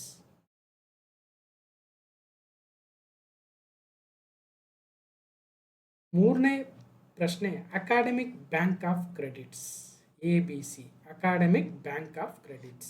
ಈಗೊಬ್ಬ ವಿದ್ಯಾರ್ಥಿ ಇದ್ದಾನೆ, ಆತ ಒಂದು ಯೂನಿವರ್ಸಿಟಿ ಅಡಿಯಲ್ಲಿ ಎಜುಕೇಷನ್ ಮಾಡ್ತಾ ಇದೆ. ಒಂದು ಯೂನಿವರ್ಸಿಟಿ, ಆ ಯೂನಿವರ್ಸಿಟಿ ಅಡಿಯಲ್ಲಿ first semester, second semester, 3rd, 4th, 5th, 6th, 7th, 8th ಹೀಗೆ ಡಿಗ್ರಿನೋ, ಇಂಜಿನಿಯರಿಂಗು ಅಥವಾ ಮೆಡಿಕಲ್ಲು ಅಥವಾ ಇನ್ನೊಂದು ಯಾವುದೋ ಕೋರ್ಸು, ಆ ಪ್ರತಿಯೊಂದು ಕೋರ್ಸಲ್ಲೂ ಕೂಡ ಆತನಿಗೆ ಒಂದಷ್ಟು ಕ್ರೆಡಿಟ್ಸ್ ಅಂತ ಸಿಗ್ತವೆ. ಆ ಕ್ರೆಡಿಟ್ಸ್ಗಳನ್ನು ಎಷ್ಟು ಕ್ರೆಡಿಟ್ ಇದಾವೆ ಆತನಿಗೆ ಅದೆಲ್ಲವನ್ನ ಲೆಕ್ಕ ಹಾಕೋದಕ್ಕೆ ಒಂದು ಬ್ಯಾಂಕ್ ಬೇಕಲ್ವ. Academic bank of credits ABC ಅಂತಕ್ಕಂಥ ಒಂದು ಇನಿಷಿಯೇಟಿವ್ನ ತಂದಿದೆ ಯಾವ ಮಿನಿಸ್ಟ್ರಿ ಅಂತ. ಆ ವಿದ್ಯಾರ್ಥಿಗೆ ಒಂದು ID ಕೊಡ್ತಾರೆ, ಆಪಾರ್ ID ಅಂತ. ಆಪಾರ್ ID ಕೊಡ್ತಾರೆ. ಆಪಾರ್ ID ಬಳಸ್ಕೊಂಡು ಆತ ಡಿಜಿಲಾಕರಲ್ಲಿ ತನ್ನ ದಾಖಲೆಗಳನ್ನು, ತನ್ನ ಮಾರ್ಕ್ಸ್ ಕಾರ್ಡ್ಗಳನ್ನು, ತನ್ನ ವಿವಿಧ ಡಾಕ್ಯುಮೆಂಟ್ಗಳನ್ನು ಲೋಡ್ ಮಾಡ್ಬೋದು ಅಥವಾ ಸ್ಟೋರ್ ಮಾಡ್ಬೋದು. ಅಲ್ಲಿಂದ ಆತನಿಗೆ ಒಂದು ಯೂನಿವರ್ಸಿಟಿಗೆ ರಿಜಿಸ್ಟರ್ ಆಗ್ತಾನೆ, ಅಲ್ಲಿಂದ ಕ್ರೆಡಿಟ್ಗಳನ್ನು ಪಡ್ಕೊಳ್ತಾನೆ. ಅದಕ್ಕೆ ಇವತ್ತು ABC ಇದೆ. ಹಾಗಾಗಿ ಈ academic bank of credits ABC ಇನಿಷಿಯೇಟಿವ್ನ ತಂದಿರ್ತಕ್ಕಂಥ ಮಿನಿಸ್ಟ್ರಿ ಯಾವುದು? ಸರಿಯಾದ ಉತ್ತರ ಶಿಕ್ಷಣ ಸಚಿವಾಲಯ ಅಥವಾ education ministry. Academic bank of credits and APAR, building India's life long learning ecosystem. ಬರೀ ಸ್ಟೂಡೆಂಟ್ಸ್ ಇದ್ದಾಗಷ್ಟೇ ನಾವು ಕ್ರೆಡಿಟ್ಸ್ ತೊಗೋಬೇಕಂತಲ್ಲ, ಸ್ಟೂಡೆಂಟ್ಸ್ ಮುಗಿದ ನಂತರ ಜಾಬ್ ಮಾಡ್ತಾ ಇದ್ರು ಕೂಡ ನಾವು ಹಲವಾರು ಯೂನಿವರ್ಸಿಟಿಗಳಿಂದ ನಮ್ಮ ಸ್ಕಿಲ್ಸನ್ನು ಎನ್ಹಾನ್ಸ್ ಮಾಡ್ಕೊಳ್ಳೋದಕ್ಕೆ ಕೋರ್ಸ್ಗಳನ್ನು ಮಾಡ್ಬೋದು, ಆ ಮೂಲಕ ಕ್ರೆಡಿಟ್ಗಳನ್ನು ಪಡಿಬೋದು. ಹಾಗಾಗಿ ಸೊ ಏನಿದು ಅಕಾಡೆಮಿಕ್ ಬ್ಯಾಂಕ್ ಆಫ್ ಕ್ರೆಡಿಟ್ಸ್ ಅಂದರೆ, academic bank of credits is A revolutionary initiative by the ministry of education and is regulated by which institution ಅಂದರೆ UGC, university grants commission. It is a digital platform built to support every learner's journey by providing secure digital platform for storing, managing, transferring and redeeming the academic credits. ಜೊತೆಗೆ APAR ID ಕೊಡ್ತಾರೆ, which is a 12-digit student identification number. APAR ಅಂದರೆ ಏನು ಅಂತ ಕೇಳಿದ್ರೆ ಎಕ್ಸಾಮಲ್ಲಿ, automated permanent academic account registry. ಇನ್ನೊಮ್ಮೆ ಹೇಳ್ತಾ ಇದ್ದೀನಿ, automated permanent academic account registry. A ಅಂದರೆ ಆಟೋಮೇಟೆಡ್, P ಅಂದರೆ ಪರ್ಮನೆಂಟ್, A ಅಂದರೆ ಅಕಾಡೆಮಿಕ್, ಮತ್ತೊಂದು A ಅಂದರೆ ಅಕೌಂಟ್, R ಅಂದರೆ ರಿಜಿಸ್ಟರ್. APAR ID. ಸೊ ಇದನ್ನು one nation one student ID ಅಂತಕ್ಕಂಥ ಇನಿಷಿಯೇಟಿವ್ ಅಡಿಯಲ್ಲಿ APAR IDಯನ್ನು ಈಗ ಆಲ್ರೆಡಿ 26.5 ಕೋಟಿಗೂ ಹೆಚ್ಚಿನ ವಿದ್ಯಾರ್ಥಿಗಳಿಗೆ ಇವತ್ತು APAR ಕೋಡನ್ನು ಕೊಡಲಾಗಿದೆ. ಸಾರಿಯಾಗಿ ಅಕಾಡೆಮಿಕ್ ಬ್ಯಾಂಕ್ ಆಫ್ ಕ್ರೆಡಿಟ್ಸ್ ಮತ್ತು automated permanent academic account registry APAR ಶೈಕ್ಷಣಿಕ ದಾಖಲೆಗಳಿಗಾಗಿ ವಿಶ್ವಾಸಾರ್ಹ ಡಿಜಿಟಲ್ ಪರಿಸರ ವ್ಯವಸ್ಥೆಯನ್ನು ರಚಿಸ್ತಾ ಇದ್ದಾವೆ. ಸೊ ಒಟ್ಟಾರೆ ಶಿಕ್ಷಣ ಸಚಿವಾಲಯ ತಂದಿರತಕ್ಕಂಥ ಒಂದು ಡಿಜಿಟಲ್ ವೇದಿಕೆ ಆಗುತ್ತೆ. So academic bank of credits ಇದನ್ನು ಯೂನಿವರ್ಸಿಟಿ ಗ್ರಾಂಟ್ಸ್ ಕಮಿಷನ್ ವಿಶ್ವವಿದ್ಯಾಲಯಗಳ ಧನಸಹಾಯ ಆಯೋಗ ನಿಯಂತ್ರಣ ಮಾಡುತ್ತೆ. ಇದು ವಿದ್ಯಾರ್ಥಿಗಳು ಮಾನ್ಯತೆ ಪಡೆದ ಶಿಕ್ಷಣ ಸಂಸ್ಥೆಗಳಿಂದ ಗಳಿಸಿದ ಶೈಕ್ಷಣಿಕ ಕ್ರೆಡಿಟ್ಗಳಲ್ಲಿ ಸಾಲ ಅಲ್ಲ, ಆ್ಯಕ್ಚುಲಿ ಕ್ರೆಡಿಟ್ಗಳನ್ನು ಸಂಗ್ರಹಿಸಲು ಮತ್ತು ನಿರ್ವಹಿಸಲು, ವರ್ಗಾಯಿಸಲು, ಪುನಃ ಪಡೆದುಕೊಳ್ಳಲು ಅನುವು ಮಾಡಿಕೊಡುತ್ತದೆ. ಸೊ ಈಗ ಸದ್ಯ ABC ಸುದ್ದಿಯಲ್ಲಿದೆ, ಇಷ್ಟು ತಿಳ್ಕೊಳ್ರಿ. BMTC ಕಂಡಕ್ಟರ್ ಎಕ್ಸಾಮ್ KA ಕೇಳಿದ್ರು ಆಪಾರ್ IDU ಇದಕ್ಕೆ ಸಂಬಂಧಿಸಿದೆ ಅಂತ ಅವರೇ ಕೊಟ್ಬಿಟ್ಟಿದ್ದಾರೆ. ಆಪಾರ್ ಅಂದ್ರೆ ಏನು ಅಂತ, automated permanent academic account registry ಅಂತ. ಈಸಿ ಆಗೋಯ್ತು. ಆದರೆ ಇದು ಯಾವುದಕ್ಕೆ ಸಂಬಂಧಿಸಿದೆ? One nation one student ID. ನಾವು ಅಕ್ಟೋಬರ್ 2023 ಮಾತಾಡಿದ್ವಿ. ಆಪಾರ್ನ ವಿಸ್ತೃತ ರೂಪವೇನು, ಆಪಾರ್ ಅಂದ್ರೆ ಏನು, ಹೇಗೆ ಕೆಲಸ ಮಾಡುತ್ತಿದ್ದು ಅಂತ PDF ಕೊಟ್ಟಾಗ ಇನ್ನಷ್ಟು ಡೀಟೇಲ್ಸ್ ನೋಡಿ. ಕ್ವಶನ್ ನಂಬರ್ 4, ಇತ್ತೀಚೆಗೆ ಸುದ್ದಿಯಲ್ಲಿ ಕಂಡುಬಂದ ಪ್ರಂಬನನ್ ದೇವಾಲಯ ಸಂಕೀರ್ಣವು ಯಾವ ದೇಶದಲ್ಲಿದೆ? ಇದೇ ಸುದ್ದಿ ನೋಡಿ. Prambanan temple complex recently in the news is located in which country? Indonesia. ಯಾಕೆ ಸುದ್ದಿಯಲ್ಲಿದೆ? ಆ ಒಂದು ಪ್ರಂಬನನ್ ದೇವಾಲಯವನ್ನು ಜೀರ್ಣೋದ್ಧಾರ ಮಾಡೋದಕ್ಕೆ ಇವತ್ತು ಭಾರತದ ಪ್ರಧಾನಿಗಳು ಮತ್ತು ಇಂಡೋನೇಷ್ಯಾದ ಅಧ್ಯಕ್ಷರು ಪ್ರಭಾವೋ ಸುಬಿಯಾಂಟೋರವರು ಒಪ್ಪಂದಕ್ಕೆ ಬಂದರು. ಯೋಗ್ಯಕಾರ್ಟಾ ಸುಮಾತ್ರ ದ್ವೀಪದಲ್ಲಿರಬೇಕೇನು, ಜಕಾರ್ತಾ ನಿಯರೆಸ್ಟ್ ಅಥವಾ ಜಾವಾ ದ್ವೀಪದಲ್ಲಿ, ನೋಡೋಣ ಜಾವಾ ದ್ವೀಪ ಇರಬೇಕಾರೆ ಅಲ್ಲಿರ್ತಕ್ಕಂಥ ಯೋಗ್ಯಕಾರ್ಟಾ ಎನ್ನುವ ಪ್ಲೇಸಲ್ಲಿದೆ. ಪ್ರಪಂಚದ ಅತಿ ದೊಡ್ಡ ದೇವಾಲಯಗಳಲ್ಲಿ, ಹಿಂದೂ ದೇವಾಲಯಗಳಲ್ಲಿ ಒಂದು. ಬ್ರಹ್ಮ, ವಿಷ್ಣು, ಶಿವ ಮೂವರ ದೇವಾಲಯ ಕೂಡ ಆಗಿದೆ. ಅಂದ್ರೇನು, 3 ದೇವತೆಗಳನ್ನು ಪೂಜೆ ಮಾಡ್ತಕ್ಕಂಥ ಒಂದು ಸ್ಥಳ ಆಗುತ್ತೆ. ಇಂಡೋನೇಷ್ಯಾ ದೇಗುಲದಲ್ಲಿ ಪ್ರಧಾನಿ ಮೋದಿ ವಿಶೇಷ ಪೂಜೆ. ಪ್ರಂಬನನ್ನಲ್ಲಿರುವ ಬ್ರಹ್ಮ, ವಿಷ್ಣು, ಶಿವನಿಗೆ ದೇಗುಲ ಸಮರ್ಪಿತ. ಇಂಡೋನೇಷ್ಯಾದ ಪ್ರವಾಸದ ವೇಳೆ ಪ್ರಧಾನಿ ನರೇಂದ್ರ ಮೋದಿ ಅವರು ಅಧ್ಯಕ್ಷ ಪ್ರಭಾವೋ ಸುಬಿಯಾಂಟೋ ಜೊತೆ ಜಾವಾ ಪ್ರಾಂತ್ಯದ ಯೋಗಕರ್ತಾದಲ್ಲಿರುವ ಪ್ರಾಚೀನ ಪ್ರಂಬನನ್ ದೇವಾಲಯ ಸಂಕೀರ್ಣಕ್ಕೆ ಭೇಟಿಯನ್ನು ಕೊಟ್ಟರು. ಭಾರತದ ಪುರಾತತ್ವ ಇಲಾಖೆಯ ನೆರವಿನೊಂದಿಗೆ ಈ ದೇವಾಲಯ ಸಂಕೀರ್ಣದ ಸಂರಕ್ಷಣೆ ಮತ್ತು ಜೀರ್ಣೋದ್ಧಾರ ಯೋಜನೆಯನ್ನು ಪ್ರಾರಂಭಿಸಲು ಉಭಯ ದೇಶಗಳು ಒಡಂಬಡಿಕೆಯನ್ನು ಮಾಡಿಕೊಂಡರು. ಶಿವ, ವಿಷ್ಣು, ಬ್ರಹ್ಮನಿಗೆ ಸಮರ್ಪಿತವಾದ 9ನೇ ಶತಮಾನದ ಈ ದೇವಾಲಯವು ಮೋದಿ ಅವರು ಪ್ರಾರ್ಥನೆಯನ್ನು ಸಲ್ಲಿಸಿದರು. ವಿಶ್ವ ಪಾರಂಪರಿಕ ತಾಣವೂ ಕೂಡ ಇದಾಗಿದೆ. ಆಕ್ಟ್ ಈಸ್ಟ್ ನೀತಿಯ ಭಾಗವೂ ಕೂಡ ಆಗ್ತಾ ಇದೆ. ಭಾರತದ ಸಂಸ್ಕೃತಿಯ ರಾಜತಾಂತ್ರಿಕೆಯ ಭಾಗವೂ ಕೂಡ ಆಗ್ತಾ ಇದೆ. ಇಂಡೋನೇಷ್ಯಾದ ಅತಿದೊಡ್ಡ ಹಿಂದೂ ದೇವಾಲಯ ಅಂತ ಕರಿಬೋದು. ಸೊ ಯೋಗ್ಯಕರ್ತಾ ನಗರದಿಂದ ಈಶಾನ್ಯಕ್ಕೆ ಸುಮಾರು 17 ಕಿಲೋಮೀಟರ್ ದೂರದಲ್ಲಿರುವ ಸುಮಾರು 1000 ವರ್ಷದಷ್ಟು ಹಳೆಯ ಪ್ರಂಬನನ್ ದೇವಾಲಯ ಇಂಡೋನೇಷ್ಯಾದ ಅತಿದೊಡ್ಡ ದೇವಾಲಯವಾಗಿದೆ. ಸುಮಾರು 40 ಹೆಕ್ಟೇರ್ಗಳಷ್ಟು ವಿಸ್ತೀರ್ಣದಲ್ಲಿ ಹರಡಿಕೊಂಡಿದೆ. ಬ್ರಹ್ಮ, ವಿಷ್ಣು, ಶಿವ, ಗಣಪತಿ, ದುರ್ಗಾಮಾತೆಯ ವಿಗ್ರಹಗಳಿದ್ದು ಗೋಡೆಗಳ ಮೇಲೆ ರಾಮಾಯಣದ ಮಹಾಕಾವ್ಯ ಬಿಂಬಿಸುವ ಕೆತ್ತನೆಗಳನ್ನು ಕೂಡ ಕಾಣಬಹುದು. ಕಾಂಬೋಡಿಯಾದ ಅಂಕೋರ್ ವಾಟ್ ಅನಂತರ ಆಗ್ನೇಯ ಏಷ್ಯಾದ 2ನೇ ಅತಿದೊಡ್ಡ ದೇವಾಲಯ ಎಂದು ಕರೆಸಿಕೊಳ್ತಾ ಇದೆ. ಇತ್ತೀಚೆಗೆ ಪ್ರಧಾನಿ ನರೇಂದ್ರ ಮೋದಿ ಅವರು ಇಂಡೋನೇಷ್ಯಾದ ಅಧ್ಯಕ್ಷ ಪ್ರಭಾವೋ ಸುಬಿಯಾಂಟೋ ಅವರು ಯುನೆಸ್ಕೋ ವಿಶ್ವ ಪರಂಪರೆಯ ತಾಣವಾದ ಪ್ರಂಬನನ್ ದೇವಾಲಯದ ಆವರಣದಲ್ಲಿ ಅದರ ಜೀರ್ಣೋದ್ಧಾರಕ್ಕೆ ಒಪ್ಪಿಗೆಯನ್ನು ಕೊಟ್ಟರು. Built in the 19th century during the Hindu Mataram Kingdom.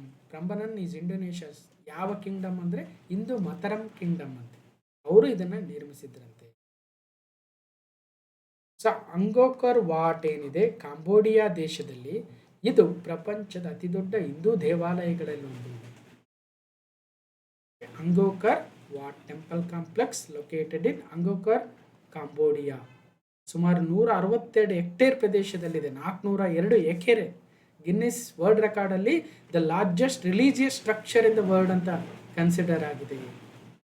So originally constructed as a Hindu temple dedicated to the god Mahavishnu, the supreme deity, Vaishnavism for the Khmer Empire by the king Suryavarman II during the 12th century.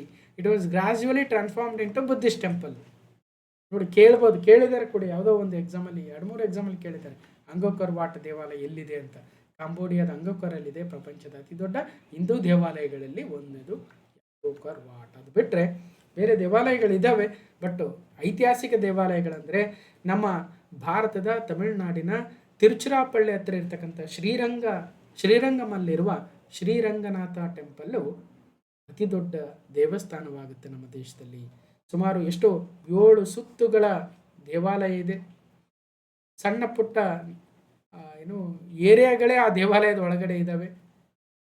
ನನಗೂ ಆಶ್ಚರ್ಯ ಆಯಿತು ನೋಡಿದಾಗ ಅದರ ದೊಡ್ಡ ದೊಡ್ಡ ಶಿಖರಗಳಾಗಿರ್ಬೋದು ಅಲ್ವಾ, ಎಷ್ಟೋ ಶಿಖರಗಳಿದ್ದಾವೆ.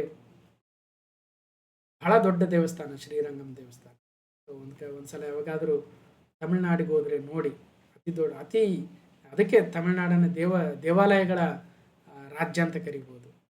So ಮಹಾವಿಷ್ಣುವಿಗೆ dedicate ಆಗಿರ್ತಕ್ಕಂಥ ಸುಮಾರು 63 ಹೆಕ್ಟೇರ್ ಅಥವಾ 156 ಎಕರೆಗಳಲ್ಲಿ ಸ್ಪ್ರೆಡ್ ಆಗಿರ್ತಕ್ಕಂಥ ಭಾರತದ ಅತಿ ದೊಡ್ಡ ದೇವಾಲಯಗಳಲ್ಲಿ ಒಂದು ಶ್ರೀರಂಗನಾಥ ಸ್ವಾಮಿ ಟೆಂಪಲ್, ತಿರುಚಿರಾಪಳ್ಳಿ ಶ್ರೀರಂಗಂ ಅಲ್ಲಿ.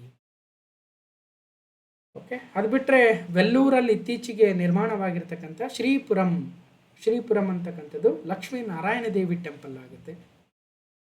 ಅದು ಬಿಟ್ಟರೆ ಸೊ ಇಂಡೋನೇಷ್ಯಾದ ಯೋಗಾಕಾರ್ತದಲ್ಲಿರ್ತಕ್ಕಂಥ ಈ ಬ್ರಂಬನನ್ ದೇವಾಲಯ. ಸೊ ಇಷ್ಟು ಎಕ್ಸ್ಟ್ರಾ ಮಾಹಿತಿ. ಇನ್ನು ಇಂಡೋನೇಷ್ಯಾದ ಈಗ ತಾನೇ ನೋಡ್ತಾ ಇದ್ವಿ, ಇನ್ನೊಂದು ಕೊಟ್ಟಿದ್ದೀನಿ, ರಿಪೀಟ್ ಮಾಡ್ಕೊಳ್ಳಿ.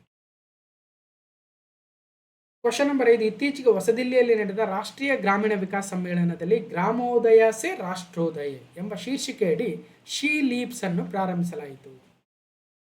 ರೀಸೆಂಟ್ಲಿ SHE ಶಿ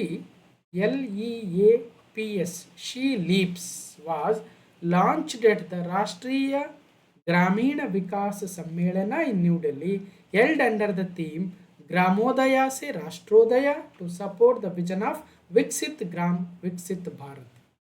ಇಲ್ಲಿ 2-3 ಅಂಶಗಳಿದ್ದಾವೆ. ರಾಷ್ಟ್ರೀಯ ಗ್ರಾಮೀಣ ವಿಕಾಸ ಸಮ್ಮೇಳನ ಎಲ್ಲಿ ನಡೀತು? ನವದೆಹಲಿಯಲ್ಲಿ. ಯಾವ ಥೀಮು? ಗ್ರಾಮೋದಯ ಸೆ ರಾಷ್ಟ್ರೋದಯ. ವಿಜನ್ ಏನಿತ್ತು? ವಿಕಸಿತ್ ಗ್ರಾಮ್ ವಿಕಸಿತ್ ಭಾರತ್. ಆ ಒಂದು ಸಂದರ್ಭದಲ್ಲಿ ಏನು ಲಾಂಚ್ ಮಾಡಿದ್ರು? ಶಿ ಲೀಪ್ಸ್ ಅಂತ ಲಾಂಚ್ ಮಾಡಿದ್ರು. ಏನಿದು she leaps? She leaps platform, India's effort to strengthen women led rural entrepreneurships have entered a new phase with the launch of she leaps platform. She leaps ಎಂದರೆ, she ಅಂದರೆ self help entrepreneur. ಮಹಿಳೆಯರು ಮತ್ತು ಉದ್ಯಮಿಗಳಾಗಬಾರ್ದ, ಅದರಲ್ಲೂ ಗ್ರಾಮೀಣ ಮಹಿಳೆಯರು. ಹಾಗಾಗಿ self help entrepreneur, livelihoods and enterprise application for prosperity and sustainability. She leaps ಅಂದರೆ ಇದೊಂದು ಪ್ಲಾಟ್ಫಾರ್ಮ್ ಆಗುತ್ತೆ. It was launched at the Rashtriya Gramin Vikas ಸಮ್ಮೇಳನ್ June 2026 Navadehali. It is a digital platform for empowering women associated with self-help groups across rural India for enterprise creation, monitoring and performance tracking. ಮಹಿಳೆಯರು ತಮ್ಮದೇ ಆಗಿರ್ತಕ್ಕಂಥ ಉದ್ಯಮಗಳನ್ನು ಸ್ಥಾಪನೆ ಮಾಡಬೇಕು ಅಂತ ಸೆಲ್ಫ್ ಹೆಲ್ಪ್ ಗ್ರೂಪ್ಸ್ನ ಮಹಿಳೆಯರಿಗೆ ತಂದಿರತಕ್ಕಂಥ ಒಂದು ಪ್ಲಾಟ್ಫಾರ್ಮ್ ಆಗುತ್ತೆ ಶಿ ಲೀಪ್ಸ್ ಅನ್ನಂಗೆ. ಅಂದರೆ self help entrepreneur, livelihoods and enterprise application for prosperity and sustainability. ಇದು ಮಹಿಳಾ ನೇತೃತ್ವದ ಗ್ರಾಮೀಣ ಉದ್ಯಮಗಳನ್ನು ಬಲಪಡಿಸಲು ಮತ್ತು ದತ್ತಾಂಶಾಧಾರಿತ ಉದ್ಯಮಶೀಲತೆಯ ಮೂಲಕ ಲಖ್ಪತಿ ದೀದಿ ಕಾರ್ಯಕ್ರಮ ಏನಿತ್ತು ಅದನ್ನು ಮತ್ತಷ್ಟು ವಿನ್ಯಾಸಗೊಳಿಸಲಾಗಿದೆ. ಸೊ ಇದು ಲೋಕ್ OS ವೇದಿಕೆ ಅಡಿಯಲ್ಲೇ ಸ್ಥಾಪಿಸಿರ್ತಕ್ಕಂಥ ಒಂದು ಮೊಬೈಲ್ ಅಪ್ಲಿಕೇಶನ್. ಈಗ ತಾನೇ ಮಾತಾಡ್ತಾ ಇದ್ದೀವಿ ಲೋಕ್ OS ಅಂತ. ಅದರ ಅಡಿಯಲ್ಲಿ, ಆ ಪ್ಲಾಟ್ಫಾರ್ಮ್ ಅಡಿಯಲ್ಲಿ ಶಿ ಲೀಪ್ಸ್ ಅಂತಕ್ಕಂಥ ಮೊಬೈಲ್ ಅಪ್ಲಿಕೇಶನ್ನ ಡೆವಲಪ್ ಮಾಡಿದ್ದಾರೆ. ಯಾರಂದರೆ ಡಿಜಿಟಲ್ ಇಂಡಿಯಾ ಕಾರ್ಪೊರೇಷನ್ ಅವರು. ಬಹಳ ವಿಚಾರ ಇದ್ದಾವೆ, ಸ್ವಲ್ಪ ನಿಧಾನವಾಗಿ ನೋಟ್ ಮಾಡ್ಕೊಂಡ್ರೆ.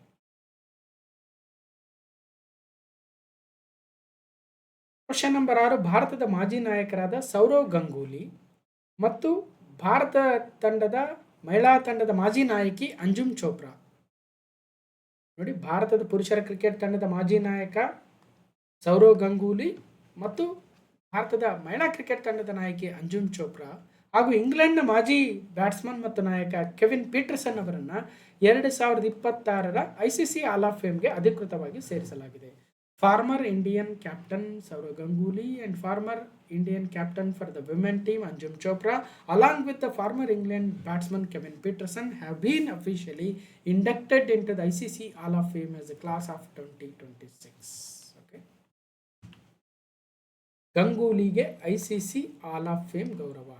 ಭಾರತ ಕ್ರಿಕೆಟ್ ತಂಡದ ಮಾಜಿ ನಾಯಕ, ಭಾರತ ಕ್ರಿಕೆಟ್ ನಿಯಂತ್ರಣ ಮಂಡಳಿಯ ಮಾಜಿ ಅಧ್ಯಕ್ಷರು ಕೂಡ ಸೌರವ್ ಗಂಗೂಲಿ ಅವರು ತಮ್ಮ ಜನ್ಮದಿನದಂದೇ ಅವರಿಗೆ ಎಡಿನ್ಬರ್ಗ್ನಲ್ಲಿ ನಡೆದ ICC ವಾರ್ಷಿಕ ಸಮ್ಮೇಳನದಲ್ಲಿ ICC ಹಾಲ್ ಆಫ್ ಫೇಮ್ಗೆ ಗೌರವ ನೀಡಲಾಗಿದೆ. ಈ ಗೌರವ ಪಡೆದ ಇತ್ತೀಚಿನ ಭಾರತೀಯ ಕ್ರಿಕೆಟಿಗ ಎಂಬ ಹೆಗ್ಗಳಿಕೆಗೆ ದಾದಾ ಖ್ಯಾತಿಗೆ ಪಾತ್ರರಾಗಿದ್ದಾರೆ. ಗಂಗೂಲಿ ಅವರ ಸೇರ್ಪಡೆಯೊಂದಿಗೆ ICC ಹಾಲ್ ಆಫ್ ಫೇಮ್ಗೆ ಸೇರ್ಪಡೆಗೊಂಡಿರ್ತಕ್ಕಂಥ ಭಾರತೀಯರ ಸಂಖ್ಯೆ 12 ಆಗಿದೆ. ಅದಾದಮೇಲೆ ಅಂಜುಮ್ ಚೋಪ್ರಾರವರ ಹೆಸರನ್ನು ಕೂಡ ಸೇರಿಸಿರೋದ್ರಿಂದ 13 ಆಗಿದೆ, ನೆನಪಿಡಿ. ಸೌರವ್ ಗಂಗೂಲಿ ಆ್ಯಂಡ್ ಅಂಜುಮ್ ಚೋಪ್ರಾ ಜೊತೆಗೆ ಕೆವಿನ್ ಪೀಟರ್ಸನ್, ನೆನಪಿಟ್ಟಿರಿ. So Kevin Pietersen, Sourav Ganguly, Anjum Chopra.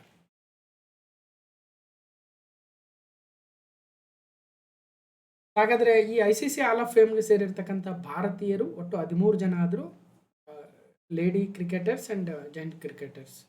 First Bishan Singh Bedi 2009, 1.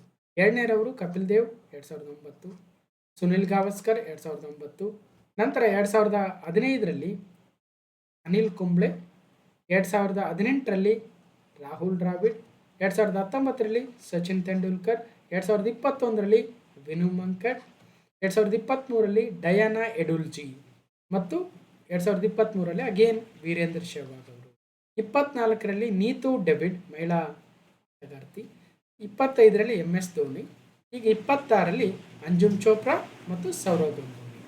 ಮಹಿಳೆಯರು ಯಾರ್ಯಾರು ನೆನ್ಪಿಡಿ. ಫಸ್ಟ್ ಮಹಿಳೆ ಈ ಒಂದು ICC ಹಾಲ್ ಆಫ್ ಫೇಮ್ಗೆ ಭಾಜನರಾಗಿರ್ತಕ್ಕಂಥವರು ಭಾರತೀಯರು ಡಯಾನಾ ಎಡುಲ್ಜಿ. ಎರಡನೇರವರು ನೀತು ಡೇವಿಡ್. ಮೂರನೇರವರು ಈಗ ಅಂಜುಮ್ ಚೋಪ್ರಾರವರು. ಪ್ರಶ್ನೆ ಈಗ ಬೇಕಾದರೂ ಬರ್ಬೋದು. ಒಟ್ಟಾರೆ ಭಾರತದಿಂದ 13 ಕ್ರಿಕೆಟರ್ಸು ಈ ICC ಹಾಲ್ ಆಫ್ ಫೇಮ್ಗೆ ಪಾತ್ರರಾಗಿದ್ದಾರೆ. ಇಂಗ್ಲೆಂಡಿಂದ 35, ಆಸ್ಟ್ರೇಲಿಯಾದಿಂದ 30, ವೆಸ್ಟ್ ಇಂಡೀಸಿಂದ 21, ಒಟ್ಟು 125 ಅಂತ ಕೊಟ್ಟಿದ್ದಾರೆ. ಇನ್ನು ಸೌರವ್ ಗಂಗೂಲಿ ಅವರ ಬಗ್ಗೆ ಹಾಗೂ ಅಂಜುಮ್ ಚೋಪ್ರಾರವರ ಬಗ್ಗೆ ಡೀಟೇಲ್ಸನ್ನು ನೋಡಿ. ಜೊತೆಗೆ ICC ಹಾಲ್ ಆಫ್ ಫೇಮ್ ಪ್ರತಿ ಸಲ ಬಂದಾಗೆಲ್ಲ ನಾವು ಮಾತಾಡಿದ್ದೀವಿ, ಮತ್ತು ಯಾವ್ಯಾವ ಎಕ್ಸಾಮಲ್ಲಿ ಪ್ರಶ್ನೆ ಕೇಳಿದ್ರು ಅದನ್ನು ಕೂಡ ಡಿಸ್ಕಷನ್ ಮಾಡಿದ್ದೀವಿ. ನೋಡ್ತಾ ಹೋಗ್ಬೋದು. ಕ್ಲಾಸ್ ನಂಬರ್ 826ರಲ್ಲಿ ಜೂನ್ 2025 ಪಾರ್ಟ್ 6ಅಲ್ಲಿ ಅವತ್ತು MS ಧೋನಿ ಅವರು ಸೇರಿದಂತೆ 7 ಮಂದಿಗೆ ICC ಹಾಲ್ ಆಫ್ ಫೇಮ್ಗೆ ಸೇರ್ಪಡೆಗೊಂಡಿದ್ದರು. ಅವರೆಲ್ಲರ ಬಗ್ಗೆ ಡೀಟೇಲ್ಸ್ ನೋಡಿದ್ವಿ.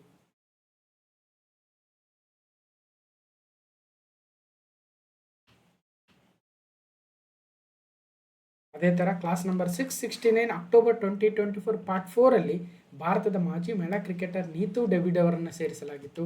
ಅವತ್ತು ಕೂಡ ಡಿಸ್ಕಷನ್ ಮಾಡಿದ್ವಿ. ಅದಾದಮೇಲೆ PSI 545ಅಲ್ಲಿ ಒಂದು ಕರೆಂಟ್ ಅಫೇರ್ಸ್ ಬಂದಿತ್ತು. ICC ಹಾಲ್ ಆಫ್ ಫೇಮ್ಗೆ ಸೇರ್ಪಡೆಯಾದ ಭಾರತದ ಪ್ರಪ್ರಥಮ ಮಹಿಳಾ ಕ್ರಿಕೆಟ್ ಆಟಗಾರ್ತಿ ಡಯಾನಾ ಎಡುಲ್ಜಿ ಅಂತ ಡಿಸ್ಕಷನ್ ಮಾಡಿದ್ವಿ. ಡಯಾನಾ ಎಡುಲ್ಜಿ ಅವರನ್ನು ಸೇರಿಸಿದಾಗ ನವೆಂಬರ್ 2023 ಪಾರ್ಟ್ 7ಅಲ್ಲಿ ಡಿಸ್ಕಷನ್ ಮಾಡಿದ್ವಿ. ವೀರೇಂದ್ರ ಸೆಹ್ವಾಗ್, ಡಯಾನಾ ಎಡುಲ್ಜಿ ಮತ್ತು ಅರವಿಂದ್ ಡಿಸಿಲ್ವಾಗೆ ICC ಹಾಲ್ ಆಫ್ ಫೇಮ್ ಅಂತ. ಎಕ್ಸಾಮಲ್ಲಿ ಪ್ರಶ್ನೆ ಆಗಿ ಬಂದಿತ್ತು, ಯೂಸ್ ಆಗಿತ್ತು ಕೂಡ. ಹೀಗೆ ಪ್ರತಿ ಸಲ ವಿಚಾರ ಬಂದಾಗೆಲ್ಲ ನಾವು ಡಿಸ್ಕಷನ್ ಮಾಡ್ತಾನೆ ಬಂದಿದ್ದೀವಿ. Question number 7. ತೆಲಂಗಾಣವು ನವೆಂಬರ್ 2026ರಲ್ಲಿ ಖೇಲೋ ಇಂಡಿಯಾ ಯೂತ್ ಗೇಮ್ಸ್ನ 8ನೇ ಆವೃತ್ತಿಯನ್ನು ಆಯೋಜನೆ ಮಾಡಲಿದೆಯಂತೆ. ಹಾಗಾದರೆ 8th edition of the Khelo India youth games KIYG ಎಲ್ಲಿ ನಡೆಯಲಿದೆ ಅಂದರೆ ತೆಲಂಗಾಣದಲ್ಲಿ. ಯಾವಾಗ? ನವೆಂಬರ್ 2026ರಲ್ಲಿ. Khelo India youth games Telangana ಆತಿಥ್ಯ. ಖೇಲೋ ಇಂಡಿಯಾ ಯೂತ್ ಗೇಮ್ಸ್ನ 2026ರ ಆವೃತ್ತಿಗೆ ತೆಲಂಗಾಣ ಆತಿಥ್ಯ ವಹಿಸಲಿದೆ ಎಂದು ಕೇಂದ್ರದ ಕ್ರೀಡಾ ಸಚಿವರು ಮನ್ಸುಖ್ ಮಾಂಡವೀಯ ಬುಧವಾರ ಹೇಳಿದ್ದಾರೆ. ನವೆಂಬರಲ್ಲಿ ಮೋಸ್ಟ್ಲಿ ಕ್ರೀಡಾಕೂಟ ಆಗ್ಬೋದು ಅಂತ ಹೇಳಿದ್ದಾರೆ. ಇಂದಿನ ಆವೃತ್ತಿ ಕಳೆದ ವರ್ಷದ ಮೇನಲ್ಲಿ ಬಿಹಾರ ಆತಿಥ್ಯ ನಡೆಸಿತ್ತು. Telangana to host 8th edition of the Khelo India youth games.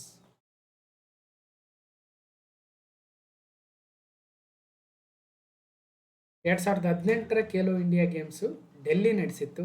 ಆಗ ಹರಿಯಾಣ ನಂಬರ್ 1 ಆಗಿತ್ತು, ಮಹಾರಾಷ್ಟ್ರ 2ನೇ ತಂಡ. 2019ರ ಖೇಲೋ ಇಂಡಿಯಾ ಯೂತ್ ಗೇಮ್ಸನ್ನು ಮಹಾರಾಷ್ಟ್ರ ನಂಬರ್ 1. 2020 ಆಸಾಂ ನಡೆಸಿತ್ತು, ಮಹಾರಾಷ್ಟ್ರ ನಂಬರ್ 1. 21 ಹರಿಯಾಣ ನಡೆಸಿತ್ತು, ಅಗೇನ್ ಹರಿಯಾಣ ನಂಬರ್ 1. 23 ಮಧ್ಯಪ್ರದೇಶ ನಡೆಸಿತ್ತು, ಮಹಾರಾಷ್ಟ್ರ ನಂಬರ್ 1. 24 ತಮಿಳುನಾಡು ನಡೆಸಿತ್ತು, ಮಹಾರಾಷ್ಟ್ರ ನಂಬರ್ 1. 25ರಲ್ಲಿ ಬಿಹಾರ ನಡೆಸಿತ್ತು, ಸೊ ಮಹಾರಾಷ್ಟ್ರ ನಂಬರ್ 1. ಅದು 7ನೇದಾಗಿತ್ತು. ಈಗ 8ನೇ ಖೇಲೋ ಇಂಡಿಯಾ ಯೂತ್ ಗೇಮ್ಸನ್ನು ತೆಲಂಗಾಣ ನಡೆಸ್ತಾ ಇದೆ. ನೋಡೋಣ ಯಾರು ನಂಬರ್ 1 ಆಗ್ಬೋದು ಟೀಮ್. ಈ ಹಿಂದೆ ನಡೆದಿರ್ತಕ್ಕಂಥ ಖೇಲೋ ಇಂಡಿಯಾ ಯೂತ್ ಗೇಮ್ಸ್ನ ಎಲ್ಲ ಡೀಟೇಲ್ಸ್ ಇಲ್ಲಿ ಸುಮ್ಮನೆ ಜಸ್ಟ್ ಫಾರ್ ದ ಕಂಪ್ಲೀಟ್ನೆಸ್ ಕೊಟ್ಟಿದ್ದೀವಿ. ಕಳೆದ ಬಾರಿ 776ನೇ ತರಗತಿ ಏಪ್ರಿಲ್ 2025 ಪಾರ್ಟ್ 4ಅಲ್ಲಿ 2025ರ ಖೇಲೋ ಇಂಡಿಯಾ ಯೂತ್ ಗೇಮ್ಸ್ನ 7ನೇ ಆವೃತ್ತಿ ಆತಿಥ್ಯ ವಹಿಸಲಿರುವ ರಾಜ್ಯ ಯಾವುದು ಅಂದರೆ ಬಿಹಾರ ರಾಜ್ಯವಾಗಿತ್ತು.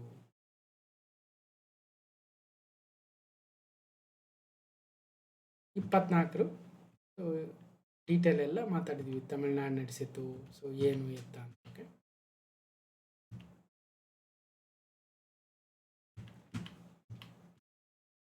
8ನೇ ಪ್ರಶ್ನೆ, ಗ್ರೇಟ್ ಬ್ರಿಟನ್ ಅತ್ಯಂತ ಯಶಸ್ವಿ para Olympian Dame Sarah Storey Los ಏಂಜಲೀಸ್ನಲ್ಲಿ ನಡೆಯಲಿರುವ 2028ರ ಒಲಿಂಪಿಕ್ಸ್ ಕ್ರೀಡಾಕೂಟಕ್ಕೂ ಮುನ್ನ ನಿವೃತ್ತಿ ಘೋಷಣೆ ಮಾಡಿದ್ದಾರೆ. ಯಾರು ಅಂದರೆ ಡೇಮ್ ಸಾರಾ ಸ್ಟೋರಿ, ಗ್ರೇಟ್ ಬ್ರಿಟನ್ನ ಮೋಸ್ಟ್ ಸಕ್ಸಸ್ಫುಲ್ ಪ್ಯಾರಾ ಒಲಿಂಪಿಯನ್. ಅವರು ತಮ್ಮ ನಿವೃತ್ತಿಯನ್ನು ಘೋಷಣೆ ಮಾಡಿದ್ದಾರೆ. ಇನ್ನೇನು 2028ರ ಸಮ್ಮರ್ ಒಲಿಂಪಿಕ್ಸ್ ಲಾಸ್ ಏಂಜಲಸ್ಗೆ ರೆಡಿ ಆಗಬೇಕಾಗಿತ್ತು.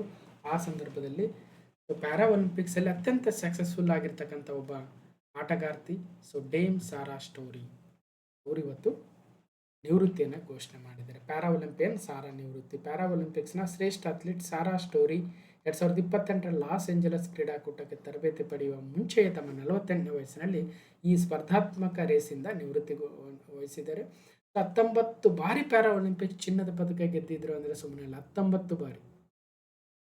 1992ರ ಬಾರ್ಸಿಲೋನಾದಲ್ಲಿ ನಡೆದ ಈಜು ಸ್ಪರ್ಧೆಯಲ್ಲಿ ಬ್ರಿಟನ್ ಪರ ತನ್ನ ಮೊದಲ ಪ್ರಶಸ್ತಿ ಜಯಿಸಿದ್ರು. ನಂತರ ಕೊನೆಯದಾಗಿ 2024ರ ಪ್ಯಾರಿಸ್ ಕೂಟದಲ್ಲಿ ಸೈಕ್ಲಿಂಗ್ನ ರೋಡ್ ರೇಸ್ ಟೈಮ್ ಟ್ರಯಲ್ನಲ್ಲಿ ಮಿಂಚಿದ್ರು. 2004ರ ಅಥೆನ್ಸ್ ಕೂಟದಲ್ಲಿ ಈಜು ಸ್ಪರ್ಧೆಯಲ್ಲಿ 5 ಚಿನ್ನ, 16 ಪದಕ ಗಳಿಸಿದ್ರಂತೆ. ಕಿವಿ ಗಾಯದಿಂದಾಗಿ ಈಜು ತ್ಯಜಿಸಿದ್ದಾರೆ. ಈಜು ಬಿಟ್ಟು ಸೈಕ್ಲಿಂಗ್ ಹೋಗಿ ಸೈಕ್ಲಿಂಗಲ್ಲೂ ಕೂಡ ಎಷ್ಟೋ ಚಿನ್ನದ ಪದಕಗಳನ್ನು ಗೆದ್ದಿದ್ದಾರೆ. ಅಲ್ರಿ, ನಾವು ಒಂದು ಕ್ಷೇತ್ರ ಹಿಡಿದ್ರೆ ಆ ಕ್ಷೇತ್ರದಲ್ಲೇ ಮುಂದುವರಿಯೋಕ್ಕೆ ಕಷ್ಟ ಇದೆ. ಆ ಕ್ಷೇತ್ರದಲ್ಲಿ ಆಲ್ರೆಡಿ ಒಲಿಂಪಿಕ್ಸಲ್ಲಿ ಪದಕದ ಮೇಲೆ ಪದಕ ಗೆದ್ದು ಕಿವಿ ನೋವು ಅಂದ್ಬಿಟ್ಟು ಈ ಈಜು ಸ್ಪರ್ಧೆಯನ್ನು ಬಿಟ್ಟು ಸೈಕ್ಲಿಂಗ್ ಕಡೆ ಹೋಗಿ ಅಲ್ಲೂ ಕೂಡ ಚಿನ್ನದ ಪದಕ ಗೆಲ್ತಾರೆ ಅಂದರೆ ಇಮ್ಯಾಜಿನ್ ಅವರು ಎಂಥ ಕ್ರೀಡಾಪಟು ಅಂತ. ಹಾಗೆ ಅವರು ಇವತ್ತು ನಿವೃತ್ತಿಯನ್ನು ಘೋಷಣೆ ಮಾಡಿ. ಇತ್ತೀಚೆಗೆ ನಿವೃತ್ತಿ ಘೋಷಿಸಿದ ಸಾರಾ ಸ್ಟೋರಿರವರು ಯಾವ ದೇಶದವರು, ಅವರು ಏನು ಸಾಧನೆ ಮಾಡಿದ್ದಾರೆ ತಿಳ್ಕೊಳ್ಳಿ. Question number 9, ADB Asian development bank ನಮ್ಮ ಪ್ರಸಕ್ತ ಆರ್ಥಿಕ ವರ್ಷದಲ್ಲಿ 2026-27ರಲ್ಲಿ ಭಾರತದ GDP ಬೆಳವಣಿಗೆ ದರ ಹಿಂದೆ 6.9 ಆಗ್ಬೋದು ಅಂತ ಹೇಳಿದ್ರು, ಈಗ 6.6ಕ್ಕೆ ಇಳಿಸಿದ್ದಾರೆ. Asian development bank has revised India's GDP growth forecast for the current fiscal year down to 6.6% from 6.9%. ಪ್ರಸಕ್ತ ಆರ್ಥಿಕ ವರ್ಷದಲ್ಲಿ GDP ಬೆಳವಣಿಗೆ ದರ 6.6ಕ್ಕೆ ಇಳಿಯಲಿದೆ ಎಂದು ಏಷ್ಯಾ ಅಭಿವೃದ್ಧಿ ಬ್ಯಾಂಕ್ ADB ತನ್ನ ಅಂದಾಜನ್ನು ಪರಿಷ್ಕರಿಸಿದೆ. ಈ ಹಿಂದೆ 6.9 ಆಗುತ್ತೆ ಅಂತ ಹೇಳ್ತಾ ಇದ್ರು. ಕಾರಣ ಏನಂದರೆ ನಿಮ್ಗೆ ಗೊತ್ತಿದೆ, ತೈಲದ ಬೆಲೆ ಹೆಚ್ಚಳ ಆಗಿತ್ತು, ಇವೆಲ್ಲ ಕಾರಣಗಳಿಂದಾಗಿ. ಹಾಗಾಗಿ ಕೇಳ್ತಾರೆ ADB ಎಷ್ಟಕ್ಕೆ ಗ್ರೋತ್ ಫೋರ್ಕಾಸ್ಟ್ ಹೇಳಿದೆ ಅಂತ. ಅದಕ್ಕೇನೆ ಪ್ರಮುಖವಾಗಿ ಅಂತಾರಾಷ್ಟ್ರೀಯ ಸಂಸ್ಥೆಗಳ ಮೇಲೆ ನಾವೇನು ಇತ್ತೀಚೆಗೆ 3 ವಿಡಿಯೋ ಮಾಡಿದ್ವಿ, ಪಾರ್ಟ್ 1, ಪಾರ್ಟ್ 2, ಪಾರ್ಟ್ 3. ಇಲ್ಲಿ ಕ್ಲಾಸ್ ನಂಬರ್ಸ್ ಇದಾವೆ ನೋಡಿ. ಅದರಲ್ಲಿ ಅಂತಾರಾಷ್ಟ್ರೀಯ ಸಂಸ್ಥೆಗಳಲ್ಲಿ ಪ್ರಮುಖವಾಗಿರ್ತಕ್ಕಂಥ ಏಷ್ಯನ್ ಅಭಿವೃದ್ಧಿ ಬ್ಯಾಂಕ್ ಅಥವಾ ADB 1966 ಸ್ಥಾಪನೆ, 19 ಡಿಸೆಂಬರ್. ಮಸಾಟೋ ಕಾಂಡಾರ್ ಅವರು ADB ಪ್ರೆಸಿಡೆಂಟು. ಮನಿಲಾದಲ್ಲಿ, ಫಿಲಿಪೈನ್ಸ್ನ ಮನಿಲಾದಲ್ಲಿ ತನ್ನ ಪ್ರಧಾನ ಕಚೇರಿಯನ್ನು ಹೊಂದಿದೆ. ಆರಂಭದಲ್ಲಿ 30 ಸದಸ್ಯರಿದ್ದರೆ ಈಗ 69 ಸದಸ್ಯರಾಗಿದ್ದಾರೆ. ಏಷ್ಯಾ ಮತ್ತು ಪೆಸಿಫಿಕ್ ಭಾಗದ ವಿವಿಧ ದೇಶಗಳಿಗೆ ಶ್ರೀಮಂತ, ಬೇರೆ ಒಟ್ಟಿನಲ್ಲಿ ಸಾಲ ಅದೆಲ್ಲ ನೋಡ್ಕೊಳ್ಳುತ್ತೆ. ಸೊ ನೋಡಿ ನೀವು ಅಲ್ಲಿ ಏನಿದೆ. ಇನ್ನು ಇತ್ತೀಚೆಗೆ UPSC ಎಕ್ಸಾಮಲ್ಲಿ which one of the following launch the nature solutions finance hub for Asia and the Pacific ಅಂತ ಕೇಳಿದ್ರು, ಅದು ADB ಆಗಿತ್ತು. ಸೊ ನೋಡಿ, ಈ ಥರ ಪ್ರಶ್ನೆ ಕೇಳ್ತಾರೆ. 10ನೇ ಪ್ರಶ್ನೆ, ಭಾರತ ಸರ್ಕಾರವು ಇಂಡೋನೇಷ್ಯಾದ ಆಹಾರ ಭದ್ರತೆಯನ್ನು ಹೆಚ್ಚಿಸಲು ಧಾರವಾಡದ ಕೃಷಿ ವಿಶ್ವವಿದ್ಯಾಲಯ ಅಭಿವೃದ್ಧಿಪಡಿಸಿದ 100 ಟನ್ DWR-162 ಗೋಧಿ ಬಿತ್ತನೆ ಬೀಜಗಳನ್ನು ಪೂರೈಸಲು ಸಮ್ಮತಿ ನೀಡಿದೆ. ಇತ್ತೀಚೆಗೆ ಪ್ರಧಾನಿ ಮೋದಿ ಅವರು ಇಂಡೋನೇಷ್ಯಾಕ್ಕೆ ಭೇಟಿ ನೀಡಿದ್ದ ಸಂದರ್ಭದಲ್ಲಿ ಈ ಪ್ರಮುಖ ನಿರ್ಧಾರ ಪ್ರಕಟಿಸಿದ್ದಾರೆ. ಯಾವ ತಳಿ ಇತ್ತೀಚೆಗೆ ನಮ್ಮ UAS ಧಾರವಾಡ ಡೆವಲಪ್ ಮಾಡಿರ್ತಕ್ಕಂತಹ ಯಾವ ಗೋಧಿಯ ತಳಿಯನ್ನು ಇಂಡೋನೇಷ್ಯಾಗೆ ಭಾರತ ನೀಡಿದೆ ಅಂತ ಕೇಳಿದರೆ DWR-162 ಗೋಧಿಯ ತಳಿ, ವೀಟ್ ಸೀಡ್ಸ್. ಅಥವಾ ಇತ್ತೀಚೆಗೆ 100 ಟನ್ಗಳಷ್ಟು DWR-162 ಎನ್ನುವ ಒಂದು ತಳಿಯನ್ನು ಇಂಡೋನೇಷ್ಯಾಗೆ ಭಾರತ ನೀಡ್ತಾ ಇದೆ. ಈ ಒಂದು ತಳಿಯನ್ನು ಡೆವಲಪ್ ಮಾಡಿರ್ತಕ್ಕಂಥ ಅಥವಾ ಅಭಿವೃದ್ಧಿಪಡಿಸಿರ್ತಕ್ಕಂತಹ ಕೃಷಿ ವಿಶ್ವವಿದ್ಯಾಲಯ ಯಾವುದು? ಬೆಂಗಳೂರು, ಧಾರವಾಡ, ರಾಯಚೂರು ಅಥವಾ ಶಿವಮೊಗ್ಗ ಅಂತ ಕೇಳಿದರೆ ಧಾರವಾಡದ ಕೃಷಿ ವಿಶ್ವವಿದ್ಯಾನಿಲಯ. ಅಥವಾ ಇತ್ತೀಚೆಗೆ DWR 162 ಅಂತಕ್ಕಂತಹ ಒಂದು ತಳಿಯನ್ನು ಧಾರವಾಡದ ಕೃಷಿ ವಿಶ್ವವಿದ್ಯಾಲಯ ಅಭಿವೃದ್ಧಿಪಡಿಸಿದ್ದು, ಅದನ್ನು ಇತ್ತೀಚೆಗೆ ಮೋದಿ ಅವರು ಇಂಡೋನೇಷ್ಯಾ ದೇಶಕ್ಕೆ ಭೇಟಿ ನೀಡಿರ್ತಕ್ಕಂಥ ಸಂದರ್ಭದಲ್ಲಿ 100 ಟನ್ಗಳಷ್ಟು ಬಿತ್ತನೆ ಬೀಜಗಳನ್ನು ಪೂರೈಸಲು ಭಾರತ ಒಪ್ಪಿಗೆ ಕೊಟ್ಟಿದೆ. ಹಾಗಾದರೆ ಈ DWR 162 ಅಂತಕ್ಕಂತಹ ತಳಿ ಯಾವುದಕ್ಕೆ ಸಂಬಂಧಿಸಿದೆ? ಭತ್ತ, ರಾಗಿ, ಗೋಧಿ, ಮುಸುಕಿನ ಜೋಳ. ನೀವೇ ತಿಳ್ಕೊಳ್ಳಿ. ಇಂಡೋನೇಷ್ಯಾಕ್ಕೆ ಧಾರವಾಡದ ಗೋಧಿ ಕೃಷಿ ವಿಶ್ವವಿದ್ಯಾಲಯ ಅಭಿವೃದ್ಧಿಪಡಿಸಿದ DWR 162 ತಳಿ ಯಾವುದು? ಧಾರವಾಡ. ಧಾರವಾಡದ ಕೃಷಿ ವಿಶ್ವವಿದ್ಯಾಲಯ 1985ರಲ್ಲಿ ಅಭಿವೃದ್ಧಿಪಡಿಸಿದ DWR 162 ಗೋಧಿ ತಳಿಯ ಸುಮಾರು 100 ಟನ್ ಬಿತ್ತನೆ ಬೀಜಗಳನ್ನು ಇಂಡೋನೇಷ್ಯಾಕ್ಕೆ ಪೂರೈಸಲು ಭಾರತ ಮುಂದಾಗಿದೆ. ನೋಡಿ, ಇನ್ನಷ್ಟು ಡೀಟೇಲ್ ಇದೆ. ಗೋಧಿ ತಳಿ ಶಾಸ್ತ್ರಜ್ಞ RR ಅಂಚಿನಾಳ್ ಅವರ ನೇತೃತ್ವದಲ್ಲಿ ಗೋಧಿ ಸುಧಾರಣಾ ಕಾರ್ಯಕ್ರಮದ ಮೂಲಕ ಅಭಿವೃದ್ಧಿಪಡಿಸಿದ DWR 162 ಗೋಧಿ ತಳಿಯನ್ನು 1993ರಲ್ಲಿ ಕೇಂದ್ರ ಸರ್ಕಾರ ಬಿಡುಗಡೆಗೊಳಿಸಿತ್ತು. ಈ ತಳಿಯು ಎಲೆ ತುಕ್ಕು ಮತ್ತು ಕಾಂಡ ತುಕ್ಕು ರೋಗಗಳಿಂದ ಪ್ರತಿರೋಧಕವಾಗಿದೆ. ಅಧಿಕ ಇಳುವರಿ, ಉತ್ತಮ ಗುಣಮಟ್ಟ, ಬೆಳೆ ಬೆಳವಣಿಗೆಯ ಸಂಪೂರ್ಣ ಅವಧಿಯಲ್ಲಿ ಉಷ್ಣ ಒತ್ತಡವನ್ನು ಸಹಿಸಿಕೊಳ್ತಕ್ಕಂಥ ಒಂದು ವಿಶಿಷ್ಟವಾಗಿದೆ. ಒಂದು AO ಎಕ್ಸಾಮ್ಗೆ ಓದ್ತಾ ಇರ್ತಕ್ಕಂಥವ್ರಿಗೆ ಇಂಥ ಪ್ರಶ್ನೆ ಬಹಳ ಇಂಪಾರ್ಟೆಂಟ್. ಇಷ್ಟು ಹೇಳ್ತಾ ಈ ಒಂದು ಕ್ಲಾಸ್ ನಂಬರ್ 1190 ಆಗಿತ್ತು ಮತ್ತು ಜುಲೈ 2026ರ ಪಾರ್ಟ್ 9 ಇಂಪಾರ್ಟೆಂಟ್ ಕರೆಂಟ್ ಅಫೇರ್ಸ್ ಆಗಿತ್ತು. ಸೊ ಇದರ PDF ಅನ್ನು ಆದಷ್ಟು ಶೀಘ್ರದಲ್ಲಿ ಕೊಡ್ತೀನಿ ಅಂತ ಹೇಳ್ತಾ ಈ ಒಂದು ವಿಡಿಯೋನ ಕಂಪ್ಲೀಟಾಗಿ ನೋಡಿರ್ತಕ್ಕಂಥ ಎಲ್ಲರಿಗೂ ಧನ್ಯವಾದಗಳು. ಮತ್ತು ಮುಂದಿನ ವಿಡಿಯೋದಲ್ಲಿ ಸಿಗ್ತೀನಿ ಅಂತ ಹೇಳ್ತಾ ಥ್ಯಾಂಕ್ ಯು.